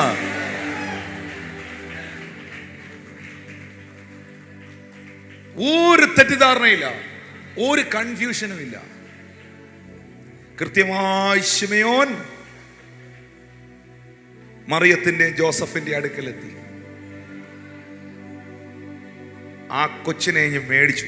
അതവിടെ എഴുതിയിരിക്കുന്ന 28-ാം വാക്യത്തിൽ, അവനെ കയ്യിലേന്തി ദൈവത്തെ പുകഴ്ത്തി. എന്നിട്ട് ആ കുഞ്ഞിന്റെ മുഖത്തേക്ക് നോക്കി 29-ാം വാക്യത്തിൽ എഴുതിയിരിക്കുകയാണ്, ഇപ്പോൾ നാഥ, തിരുവചനം പോലെ നീ അടിയനെ സമാധാനത്തോടെ വിട്ടയക്കുന്നു. ജാതികൾക്ക് വെളിപ്പെടാനുള്ള പ്രകാശവും നിന്റെ ജനമായ ഇസ്രായേലിന്റെ മഹത്വവുമായി നീ സകല ജാതികളുടെ മുമ്പിൽ ഒരുക്കിയിരിക്കുന്ന നിന്റെ രക്ഷയെ എന്റെ കണ്ണ് കണ്ടല്ലോ, എൻ്റെ കാതിൽ ഞാൻ കേട്ടത് എൻ്റെ കണ്ണുകൊണ്ട് ഞാൻ കണ്ടല്ലോ, എൻ്റെ കാതിൽ ഞാൻ കേട്ടത് എൻ്റെ കണ്ണുകൊണ്ട് ഞാൻ കണ്ടല്ലോ. ഈ 2025 നിന്റെ കാതിൽ കേൾപ്പിച്ചതിനെ നിന്റെ കണ്ണുകൾ കൊണ്ട് ദൈവം കാണിക്കും. ഓ, വിശ്വസിക്കുന്ന ദൈവമക്കൾ എത്ര പേരുണ്ട്? നിന്നോട് ദൈവം അറിയിച്ച അരുളപ്പാടുകളെ, ദൈവം നിന്നോട് അറിയിച്ച വാഗ്ദത്തങ്ങളെ, എന്നെ കാണുന്ന ദൈവത്തിന്റെ ദാസനെ, എന്നെ കാണുന്ന സഹോദര, എന്നെ കാണുന്ന സഹോദരി, നിന്നോട്, നിന്റെ തലമുറയോട്, സഭയോട്, കുടുംബത്തോട്, ശുശ്രൂഷയോട് പരിശുദ്ധാത്മാവ് തന്റെ പ്രവാചകന്മാരിലൂടെയും തന്റെ ദാസന്മാരിലൂടെയും തന്റെ വചനത്തിലൂടെയും അറിയിച്ച ദൈവത്തിന്റെ ഇടപെടലുകളെ നിന്റെ കണ്ണുകൾ കൊണ്ടവർ കാണിക്കും, നിന്റെ കരത്തിൽ അവൻ ഏൽപ്പിക്കും. വിശ്വസിക്കുന്നവർ ശബ്ദമുയർത്തി ദൈവത്തെ സ്തുതിക്കാം. ശിമയോനെ, നീ ഇപ്പോൾ കയ്യിൽ പിടിച്ചിരിക്കുന്നത് നിന്റെ കാതിൽ കേട്ട വാഗ്ദത്തമാണ്. നിന്റെ കണ്ണ് കണ്ടല്ലോ എന്ന് എഴുതിയിട്ടില്ലേ? നിന്റെ കണ്ണ് കണ്ടത് വർഷങ്ങൾക്ക് മുമ്പ് നീ പ്രാർത്ഥനയിൽ ഇരിക്കുമ്പോൾ എൻ്റെ ആത്മാവ് നിന്റെ കാതിൽ കേൾപ്പിച്ചതാണ്. കാലം എത്ര കഴിഞ്ഞാലും, വർഷം എത്ര കഴിഞ്ഞാലും, ഞാൻ ഇങ്ങനെ ചിലരോട് പറയുന്നു, നീ മരിക്കുന്നതിന് മുൻപ് നിന്റെ മേലുള്ള മുഴുവൻ വാഗ്ദത്തങ്ങളെയും, നിന്റെ തലമുറയുടെ മുകളിലുള്ള മുഴുവൻ വാഗ്ദത്തങ്ങളെയും ദൈവം നിവർത്തിക്കും. അടിസ്ഥാനമിട്ടവൻ പണി പൂർത്തീകരിക്കും. വിശ്വസിക്കുന്നവർ ദൈവത്തിന് സ്തോത്രം ചെയ്തേ. അടിസ്ഥാനമിട്ടവൻ. ശിമയോനെ, നിനക്ക് പ്രായം എത്രയുണ്ടെങ്കിലും, നിന്റെ കണ്ണിന്റെ കാഴ്ച കുറഞ്ഞാലും, നിന്റെ ചെവിയുടെ കേൾവി കുറഞ്ഞാലും, നിന്റെ മുഖം ചുക്കിച്ചുളിഞ്ഞാലും, നിന്നോട് ഞാൻ അറിയിച്ചതിനെ, നിന്റെ കാതിൽ ഞാൻ കേൾപ്പിച്ചതിനെ ഞാൻ നിന്നെ കാണിച്ചിരിക്കും. എന്നെ ഒന്ന് ശ്രദ്ധിക്കാമോ? ആ വാക്ക് മാത്രം, ലൂക്കോസ് 2:32, എൻ്റെ കണ്ണ് കണ്ടുവല്ലോ, എൻ്റെ കാതിൽ കേട്ടതെല്ലാം എൻ്റെ കണ്ണുകൾ കണ്ടിടുന്നു. പുകഴുവാനൊന്നുമില്ല, മഹത്വം എൻ്റെ യേശുവിന്. എല്ലാവരോടും ഞാൻ പറയുന്നു, രാത്രിയിൽ ഇങ്ങനെ കണ്ണുനീരോടെ പ്രാർത്ഥിച്ചപ്പോ, ബൈബിൾ തുറന്നപ്പോ, ആ ബൈബിളിലോട്ട് ഇങ്ങനെ കണ്ണുനീരിങ്ങനെ ഇറ്റിറ്റ് വീണപ്പോ, അതിനകത്തുനിന്നൊരു വാക്യം നിന്റെ ഹൃദയത്തിൽ ദൈവം തന്നു. അതിങ്ങനെ വരയിട്ട് വെച്ചു, അല്ലെങ്കിൽ എഴുതി വെച്ചു, നോട്ട് ചെയ്ത് വെച്ചു, അല്ലെങ്കിൽ ദൈവത്തിൻ്റെ ആത്മാവ് തൻ്റെ ദാസന്മാരിലൂടെ, തൻ്റെ പ്രവാചകന്മാരിലൂടെ സംസാരിച്ചു. ഇത് ഹൃദയത്തിൽ കോറിയിട്ട് വെച്ചു. പക്ഷെ സാഹചര്യം നോക്കുമ്പോൾ ഇത് നടക്കാനൊരു സാധ്യതയില്ല. അവസ്ഥ നോക്കിയാൽ ഇത് സംഭവിക്കാൻ എൻ്റെ മുമ്പിൽ ഒരു സാധ്യതകളും ഞാൻ കാണുന്നില്ല. പക്ഷെ വിശ്വസിക്കണം ശിമയോനെ, നിന്റെ കാതിൽ ദൈവാത്മാവ് കേൾപ്പിച്ചത് കാലങ്ങൾ പലത് പിന്നിട്ടപ്പോൾ നിന്റെ തലമുറയിൽ ആർക്കും കാണാൻ കഴിയാത്ത ഈ രക്ഷകനെ, നിന്റെ കണ്ണ്, ഇത് പേഴ്സണലാണ്, നിന്റെ കണ്ണ്. എല്ലാവരും കാണണമെന്നില്ല, എല്ലാവരെയും കാണിക്കണമെന്നില്ല, പക്ഷെ കാത്തിരുന്നവനെ കാണിക്കും. എല്ലാവരും കാണണമെന്നില്ല, എല്ലാവരെയും കാണിക്കണമെന്നുമില്ല, പക്ഷെ കാത്തിരുന്നവനെ കാണിക്കും. എൻ്റെ കാതിൽ കേട്ടതല്ല, എൻ്റെ കണ്ണുകൾ കണ്ടിടുന്നു. പുകഴുവാനൊന്നുമില്ലേ, മഹത്വം എന്നേശുവേ. ഒരിക്കൽ കൂടെ കൈകൾ ഉയർത്തിപ്പാടി, എൻ കാതിൽ കേട്ടതല്ല, എൻ്റെ കാതിൽ കേട്ടതല്ല, എൻ്റെ കണ്ടിടുന്നു.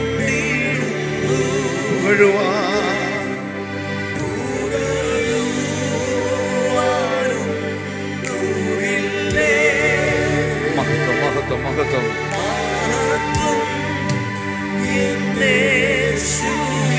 ഇരു കരങ്ങളും ഉയർത്തി ഹല്ലേലൂയ, ഹല്ലേലൂയ, ഹല്ലേലൂയ,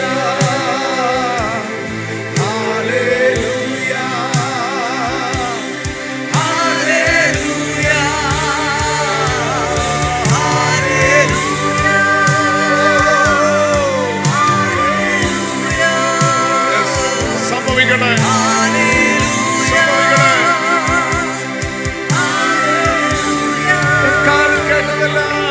എന്റെ കാതിൽ എന്റെ കണ്ണുകൾ കണ്ടിടുന്നു.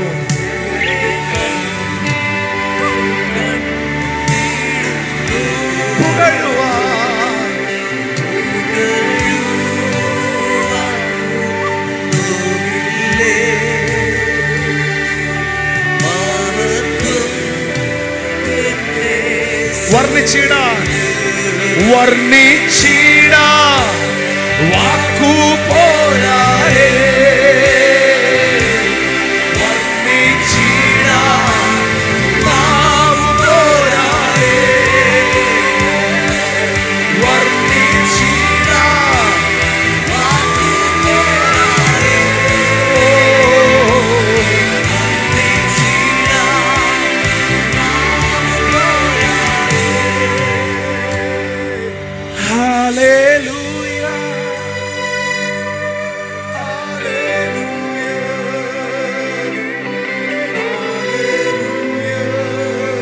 ക്രിസ്തുവിൽ നീതീകരിക്കപ്പെട്ട ഒരു നീതിമാനാണോ? നീ വാഗ്ദത്തത്തിന് വേണ്ടി കാത്തിരിക്കുന്ന ഒരു മനുഷ്യനാണോ?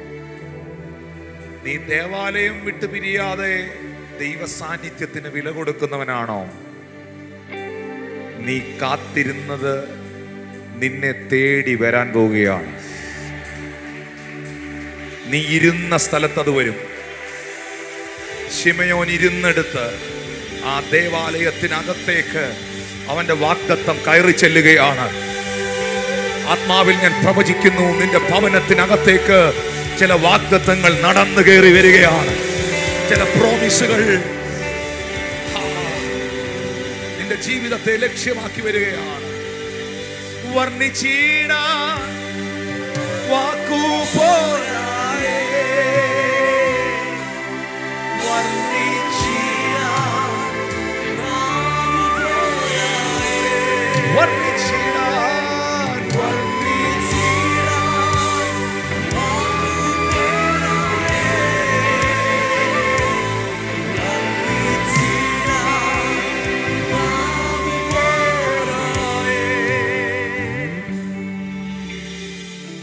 വീട് പണിയുന്നവരായ നിങ്ങൾ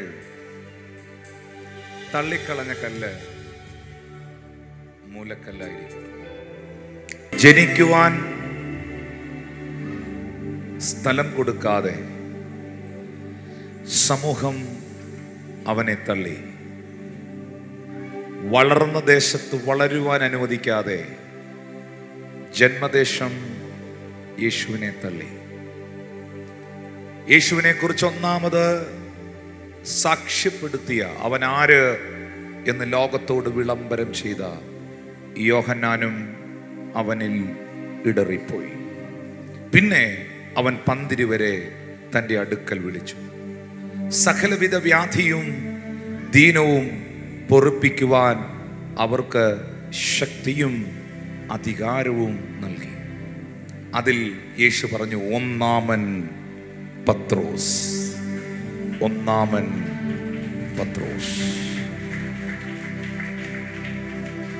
ഒരിക്കൽ ഫിലിപ്പിന്റെ കൈസരുടെ പ്രദേശത്ത് നിന്നുകൊണ്ട് യേശു കർത്താവ് ചോദിച്ചു, നിങ്ങൾ മനുഷ്യപുത്രനെ ആർ എന്ന് പറയുന്നു? ചിലർ ഇരമ്യാവെന്നും, ചിലർ ഏലിയാവെന്നും, ചിലർ സ്നാപക യോഹന്നാനെന്നും വിശേഷിപ്പിച്ചപ്പോൾ, അറിവിൽ നിന്ന് പലരും പറഞ്ഞ കേട്ടറിവുകളിൽ നിന്ന് പലതും വിളിച്ചു പറഞ്ഞപ്പോൾ, കൂട്ടത്തിൽ നിന്ന് ശിഷ്യന്മാരോട് യേശു ചോദിച്ചു, നിങ്ങളോ എന്നെ ആർ എന്ന് പറയുന്നു? ആർക്കും മുന്നോട്ടിറങ്ങി വന്ന് ഉത്തരം പറയാനുള്ള ആ ചങ്കൂറ്റമില്ലാതെ നിൽക്കുന്ന സമയത്ത് അങ്ങോട്ടും ഇങ്ങോട്ടും മുഖാമുഖം നോക്കുമ്പോൾ ഒന്നാമൻ പത്രോസ് എന്ന് വിശേഷിപ്പിച്ചവൻ ആ കൂട്ടത്തിൻ്റെ ഇടയിൽ നിന്ന് പുരുഷാരം കേൾക്കെ, സമൂഹം കേൾക്കെ, തൻ്റെ സഹപ്രവർത്തകരും കൂട്ടുവേലക്കാരും കേൾക്കെ വിളിച്ചു പറഞ്ഞു, നീ ജീവനുള്ള ദൈവത്തിൻ്റെ പുത്രനായ ക്രിസ്തു ആകുന്നു.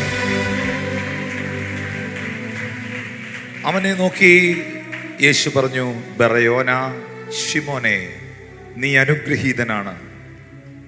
ജഡരക്തമല്ല ഇത് നിനക്ക് വെളിപ്പെടുത്തിയത് സ്വർഗസ്ഥനായ എൻ്റെ പിതാവത്രേ.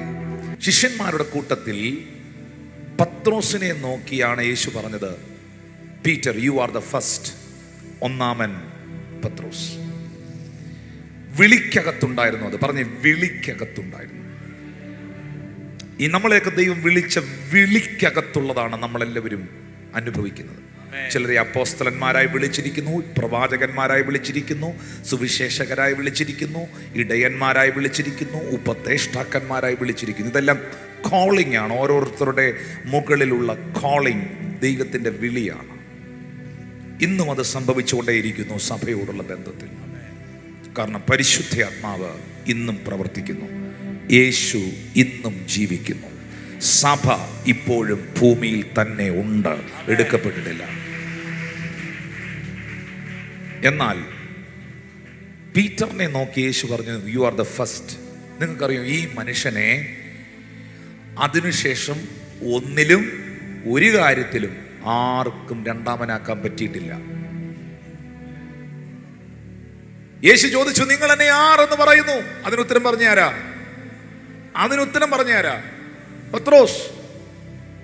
കാറ്റും കടലും ഇളകി മറിഞ്ഞ് വള്ളത്തിനകത്ത് വെള്ളം കയറി മുഴു ശിഷ്യന്മാരും പ്രാണഭയത്തിലായി നിലവിളിക്കുമ്പോൾ രാത്രിയുടെ യാമത്തിൽ കടലിന്റെ മുകളിലൂടെ പാദങ്ങളൂന്നി നടന്നു വന്ന നസ്രയനായ യേശു വള്ളത്തിനകത്ത് തണ്ടുവലിച്ചു വലഞ്ഞ് ഭയപ്പെട്ടിരിക്കുന്ന ശിഷ്യഗണത്തെ നോക്കി പൊതുവായി പറഞ്ഞു, ആർക്ക് ഈ എൻ്റെ അടുക്കലേക്കൊന്ന് വരാൻ കഴിയും? ഈ വള്ളത്തിൽ നിന്നൊന്ന് ഇറങ്ങാൻ പറ്റും? 11 പകച്ച് കണ്ണുമിഴിച്ച് നോക്കി നിൽക്കുമ്പം അവിടെയും ചരിത്രത്തിലാദ്യമായി ദൈവമല്ലാതെ ഒരു മനുഷ്യൻ വെള്ളത്തിന്റെ മുകളിലൂടെ നടന്നു. ചില ചുവടുകൾ വെള്ളമല്ല, ആഴക്കടലിന്റെ മുകളിലൂടെ നടന്നു. അവൻ ആരാണ്? പത്രോസ്. വിശുദ്ധ തിരുവെഴുത്തുകൾ പഠിക്കുമ്പോൾ ജെറുസലേം ചർച്ച് ഇനാഗുറേറ്റ് ചെയ്യുമ്പോൾ, എന്നാൽ മറ്റൊരു കാര്യം ഞാൻ പറയാം, യേശു കർത്താവ് ഉയർത്തെഴുന്നേറ്റു എന്ന വാർത്ത മഗ്ദല മറിയം ശിഷ്യന്മാരിരുന്ന സ്ഥലത്ത് വന്ന് പൊതുവായി പറയുകയാണ്, അവൻ അവിടെ ഇല്ല, അവൻ ഉയർത്തെഴുന്നേറ്റു. ഇത് കേട്ടിട്ട് 2 കതകും തുറന്നിറങ്ങി ഓടി. ആരാ? പത്രോസും യോഹന്നാനും. ബൈബിൾ പറയുന്നു, യോഹന്നാൻ പത്രോസിനേക്കാൾ ആദ്യം ഓടി കല്ലറ വാതിക്കലെത്തി.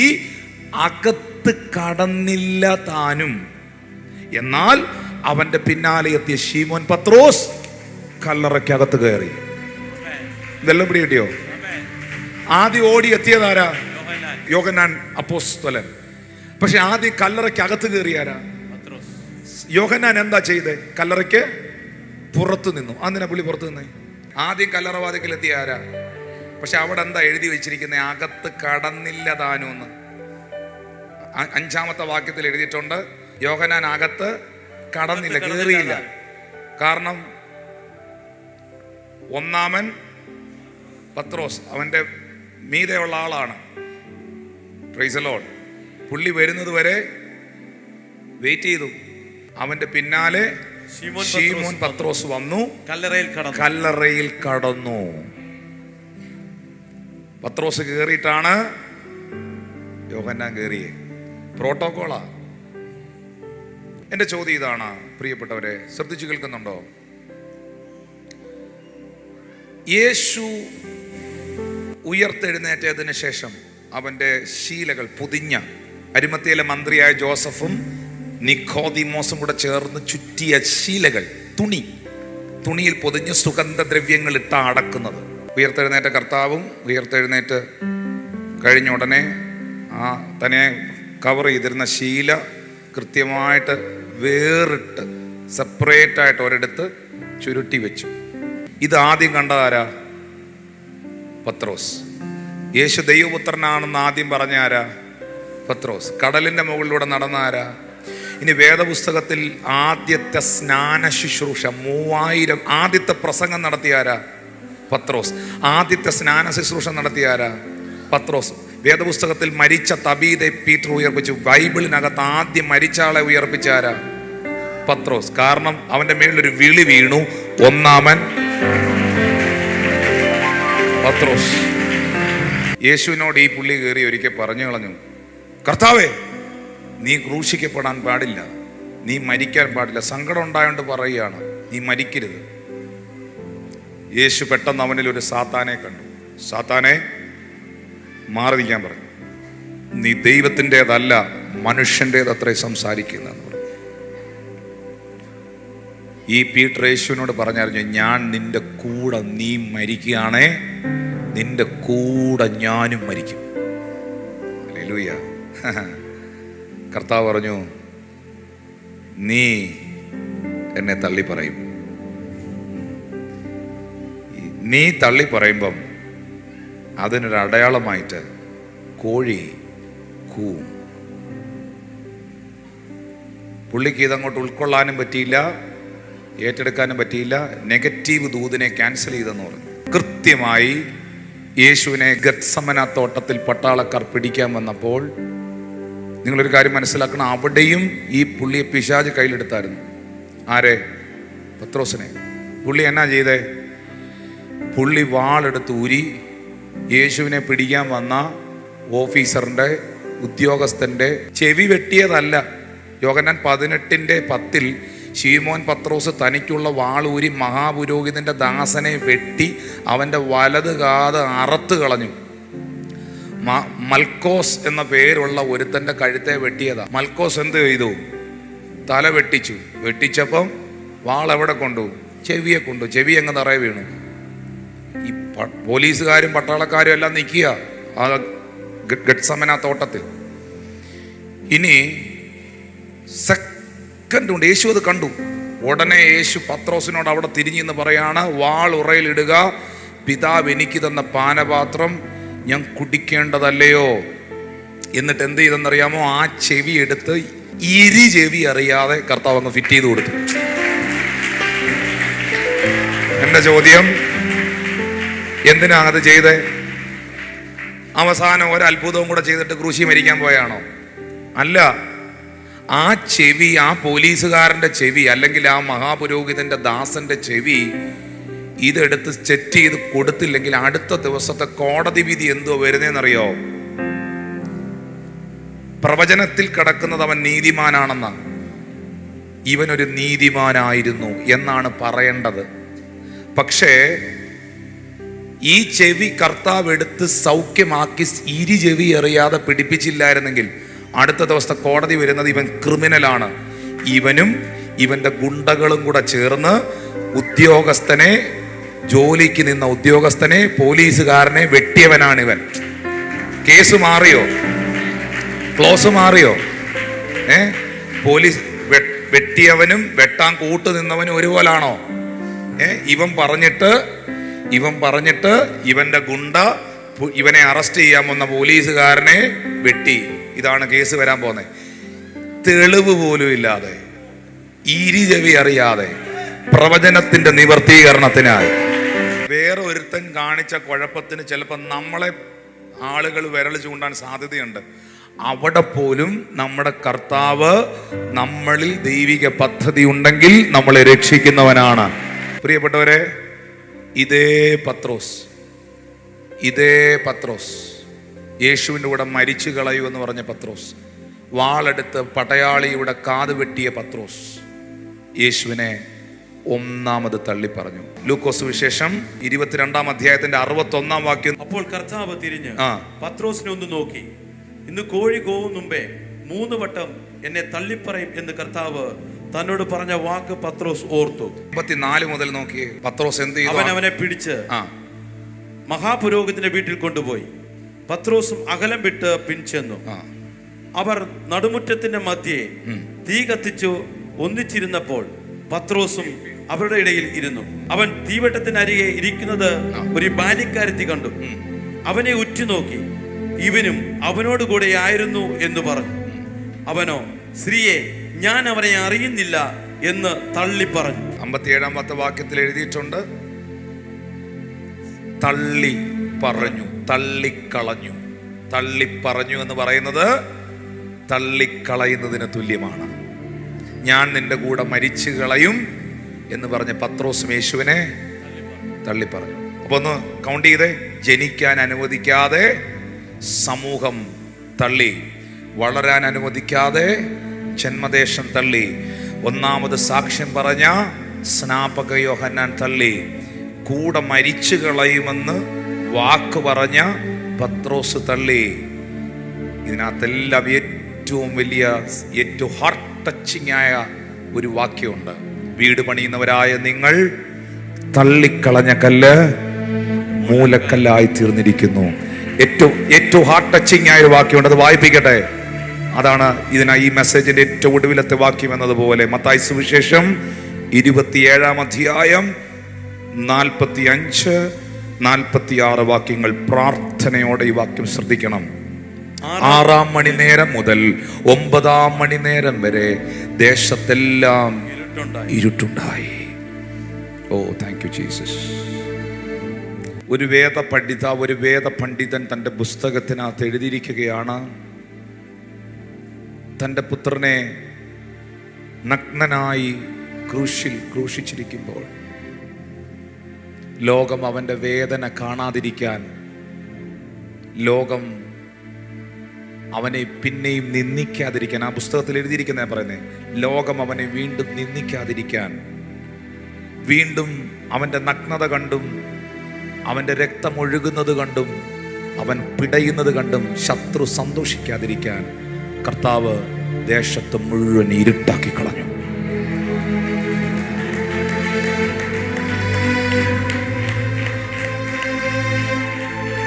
ഇരുട്ടാക്കി കളഞ്ഞു. 46-ാം വാക്യത്തിൽ ഏകദേശം 9-ാം മണി നേരമായ സമയത്ത് യേശു ഏലി ഏലി ലമാ ശബക്താനി എന്ന് ഉറക്കെ നിലവിളിച്ചു. എൻ്റെ ദൈവമേ, എൻ്റെ ദൈവമേ, നീ എന്നെ കൈവിട്ടതെന്ത്? ജനിക്കാൻ അനുവദിക്കാതെ ജന്മദേശം എന്നെ തള്ളി, വളരാൻ അനുവദിക്കാതെ സമൂഹം എന്നെ തള്ളി, എന്നെ കുറിച്ചൊന്നാമത് സാക്ഷ്യം പറഞ്ഞ സ്നാപക യോഹന്നാൻ എന്നെ തള്ളി, ഞാൻ തിരഞ്ഞെടുത്ത എൻ്റെ പ്രിയ ശിഷ്യനായ പത്രോസ് എന്നെ തള്ളി പറഞ്ഞു, ശിഷ്യന്മാരെല്ലാം എന്നെ വിട്ട് ഓടിപ്പോയി. ഈ ക്രൂശിൽ കിടക്കുമ്പോൾ എന്നെ ഈ ഭൂമിയിലേക്ക് അയച്ച പിതാവേ, അപ്പ, നീയും എന്നെ തള്ളിയോ? നീയും എന്നെ കൈവിട്ടോ? വീട് പണിയുന്നവരായ നിങ്ങൾ തള്ളിക്കളഞ്ഞ കല്ല് മൂലക്കല്ലായിരിക്കുന്നു. ആ കല്ലിവൻ തന്നെ, മറ്റൊരുത്തനിലും രക്ഷയില്ല. നാം രക്ഷിക്കപ്പെടുവാൻ ആകാശത്തിന് കീഴിൽ മനുഷ്യരുടെ ഇടയിൽ യേശുവിൻ്റെ നാമമല്ലാതെ വേറെ ഒരു നാമവുമില്ല. മക്കളെ, എന്തിനു വേണ്ടി അവൻ തള്ളപ്പെട്ടു? പാപികളായ എന്നെയും നിങ്ങളെയും ചേർക്കുവാൻ. എന്തിനായി അവൻ വേദന അനുഭവിച്ചു? എന്നെയും നിങ്ങളെയും സൗഖ്യമാക്കുവാൻ. എന്തിനായി അവൻ അടിപ്പിണരുകൾ ഏറ്റെടുത്തു? ആ അടിപ്പിണരുകളാൽ നമുക്ക് സൗഖ്യമുണ്ടാകാൻ. Hallelujah, hallelujah. ഞാനിങ്ങനെ സ്നേഹത്തോടെ നിങ്ങളോട് ചോദിക്കുന്നു, പറയുന്നു, മക്കളെ, ജനിക്കാൻ അനുവാദം കൊടുക്കാതെ, സ്ഥലം കൊടുക്കാതെ വഴിയമ്പലം തള്ളിയതുപോലെയും, ജന്മദേശത്ത് വളരാൻ അനുവദിക്കാതെ ഹെരോദാവും രാജ്യവും തള്ളിയതുപോലെയും, സാക്ഷ്യം പറഞ്ഞിട്ട്, ഏറ്റു പറഞ്ഞിട്ട്, വലിയ പ്രസംഗവും പാട്ടും ഒക്കെ നടത്തിയിട്ട്, സ്നാനപ്പെട്ടിട്ട്, രക്ഷിക്കപ്പെട്ടിട്ട്, എൻ്റെ ഭാഷയിൽ പറഞ്ഞാൽ സ്നാപക യോഹന്നാൻ തള്ളിയതുപോലെയും, കൂടെ നിൽക്കാം, ഞാൻ ഒപ്പം കാണും, ഞാൻ ചാകും, കൂടെ മരിച്ചു കളയുമെന്നൊക്കെ പറഞ്ഞിട്ട് പത്രോസ് തള്ളിയതുപോലെയും, അല്പസമയത്തേക്കും തൻ്റെ ഏകമകൻ്റെ ദാരുണമായ മരണം കാണുവാൻ കഴിയാതെ പിതാവായ ദൈവം മുഖം മറച്ചതുപോലെയും, നിങ്ങൾ ഒരിക്കലും ജീവിതത്തിൻ്റെ ഒരു സാഹചര്യത്തിലും യേശുവിനെ തള്ളി പറയരുത്. ശംഖും നെറ്റിയും കൊടുത്ത്, ജീവൻ കൊടുത്ത്, ജീവിതം കൊടുത്ത്, ജീവിതം മുഴുവൻ കൊടുത്ത് ഈ അരുമനാഥന് വേണ്ടി നിലകൊള്ളാൻ തയ്യാറാകുന്നവർ ആ കരങ്ങളെ ഒന്ന് ഉയർത്തിപ്പിടിക്കുവോ? ഈ വിശ്വാസത്തിനും ദൈവകൃപയ്ക്കും വേണ്ടി ഉറച്ചു നിൽക്കുവാൻ തയ്യാറുള്ളവർ ആ കരങ്ങളെ ഉയർത്തിപ്പിടിക്കുമോ? അവരോട് അപ്പോസ്തലനായ പത്രോസ് പറയുകയാണ്, 1 പത്രോസ് 2:4 മുതൽ, മനുഷ്യർ തള്ളിയതെങ്കിലും ദൈവസന്നിധിയിൽ ശ്രേഷ്ഠവും മാന്യവുമായ ജീവനുള്ള കല്ലായ അവന്റെ അടുക്കൽ വന്നിട്ട് നിങ്ങളും ജീവനുള്ള കല്ലുകൾ എന്നതുപോലെ ആത്മീക ഗൃഹമായി യേശുക്രിസ്തു മുഖാന്തരം ദൈവത്തിന് പ്രസാദമുള്ള ആത്മീയ യാഗം കഴിക്കുവാൻ തക്ക വിശുദ്ധ പുരോഹിത വർഗമാകേണ്ടതിന് പണിയപ്പെടുന്നു. ഞാൻ ശ്രേഷ്ഠവും മാന്യവുമായൊരു കല്ല് സിയോനിൽ ഇടുന്നു, അവനിൽ വിശ്വസിക്കുന്നവർ ലജ്ജിച്ചു പോകയില്ല. ഞാൻ ശ്രേഷ്ഠവും മാന്യവുമായൊരു കല്ല് സിയോനിൽ ഇടുന്നു. ആ കല്ല് ക്രിസ്തുവാണ്, ആ മൂലക്കല്ല് ക്രിസ്തുവാണ്. അവരെ അനുഗമിച്ച ആത്മീക പാറയിൽ നിന്നല്ലോ അവർ കുടിച്ചത്, ആ പാറ ക്രിസ്തു തന്നെ. ആ ശ്രേഷ്ഠമേറിയ മാന്യമായ മൂലക്കല്ലായ ക്രിസ്തുവിൽ വിശ്വസിക്കുന്ന ഒരുത്തനും ഒരു കുടുംബവും ഒരു വ്യക്തിയും ലജ്ജിച്ചു പോകത്തില്ല എന്ന് വേദപുസ്തകം ഉറപ്പു തരുന്നു. ഞാൻ തള്ളിപ്പറഞ്ഞപ്പോഴും എൻ്റെ കർത്താവ് എന്നെ തള്ളിക്കളഞ്ഞില്ല എന്ന അനുഭവമുള്ള എത്ര പേരുണ്ട്? ഞാൻ മറന്നപ്പോഴും അവൻ എന്നെ മറന്നില്ല എന്ന അനുഭവമുള്ള എത്ര പേരുണ്ട്? തള്ളപ്പെടലിൻ്റെ വേദന, ഒറ്റപ്പെടലിൻ്റെ വേദന, തിരസ്കരണത്തിൻ്റെ വേദന അറിയാവുന്നവൻ്റെ മുൻപിലാണ് ഈ കൈ ഉയർത്തി നിൽക്കുന്നത്. അതുകൊണ്ട് നിങ്ങളെ അവൻ തള്ളിക്കളയില്ല. ലോകം മുഴുവൻ നിങ്ങളെ തള്ളിക്കളഞ്ഞാലും നീ തനിച്ചേ ഉള്ളെങ്കിലും അവൻ നിന്റെ അരികിൽ വരും. മക്കളെ, ആരും നിന്റെ ഒപ്പം ചിലർ നിങ്ങൾ പറയുന്നില്ല എൻ്റെ കൂടെ നിൽക്കാൻ എനിക്ക് ആരുമില്ലെന്ന്. നിന്റെ കൂടെ യേശു മാത്രം മതി, കർത്താവ് പക്ഷം മാത്രം മതി. ആ കരങ്ങളൊന്ന് ഉയർത്തിപ്പിടിച്ച വേറെ ആരും വേണ്ട. ഓ തള്ളിപ്പറഞ്ഞ തള്ളിക്കളഞ്ഞതിൽ എന്നെ തള്ളിപ്പറഞ്ഞ തള്ളിക്കളഞ്ഞതിൽ എന്നെ ചൂടുള്ളൊരപ്പനും കുളിരിന ജീവൻ പകർന്നു തന്നെ. എത്ര ദൂരം, എത്ര ദൂരം നിന്നെ വിട്ടോടി, അത്ര നേരം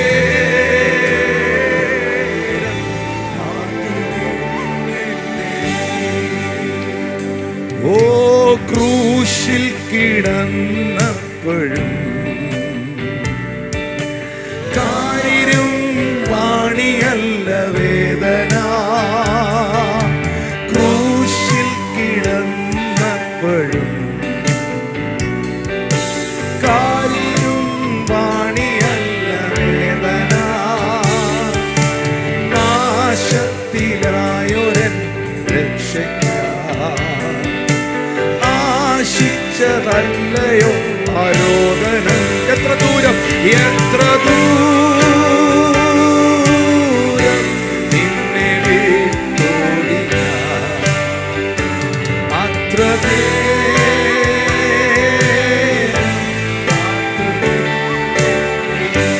ഓ എത്ര ദൂരം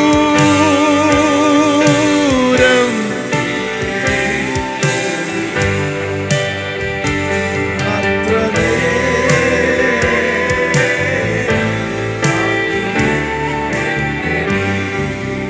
ആ കൈ ഒന്ന് നെഞ്ചോട് ചേർത്ത് പാടാവോ? തള്ളിപ്പറഞ്ഞപ്പോഴും തള്ളിക്കളഞ്ഞതിൽ എന്നെ നീ തള്ളിപ്പറഞ്ഞപ്പോഴും തള്ളിക്കളഞ്ഞതിൽ എന്നെ നീ ക്രൂശിൽ കിടന്നപ്പോഴും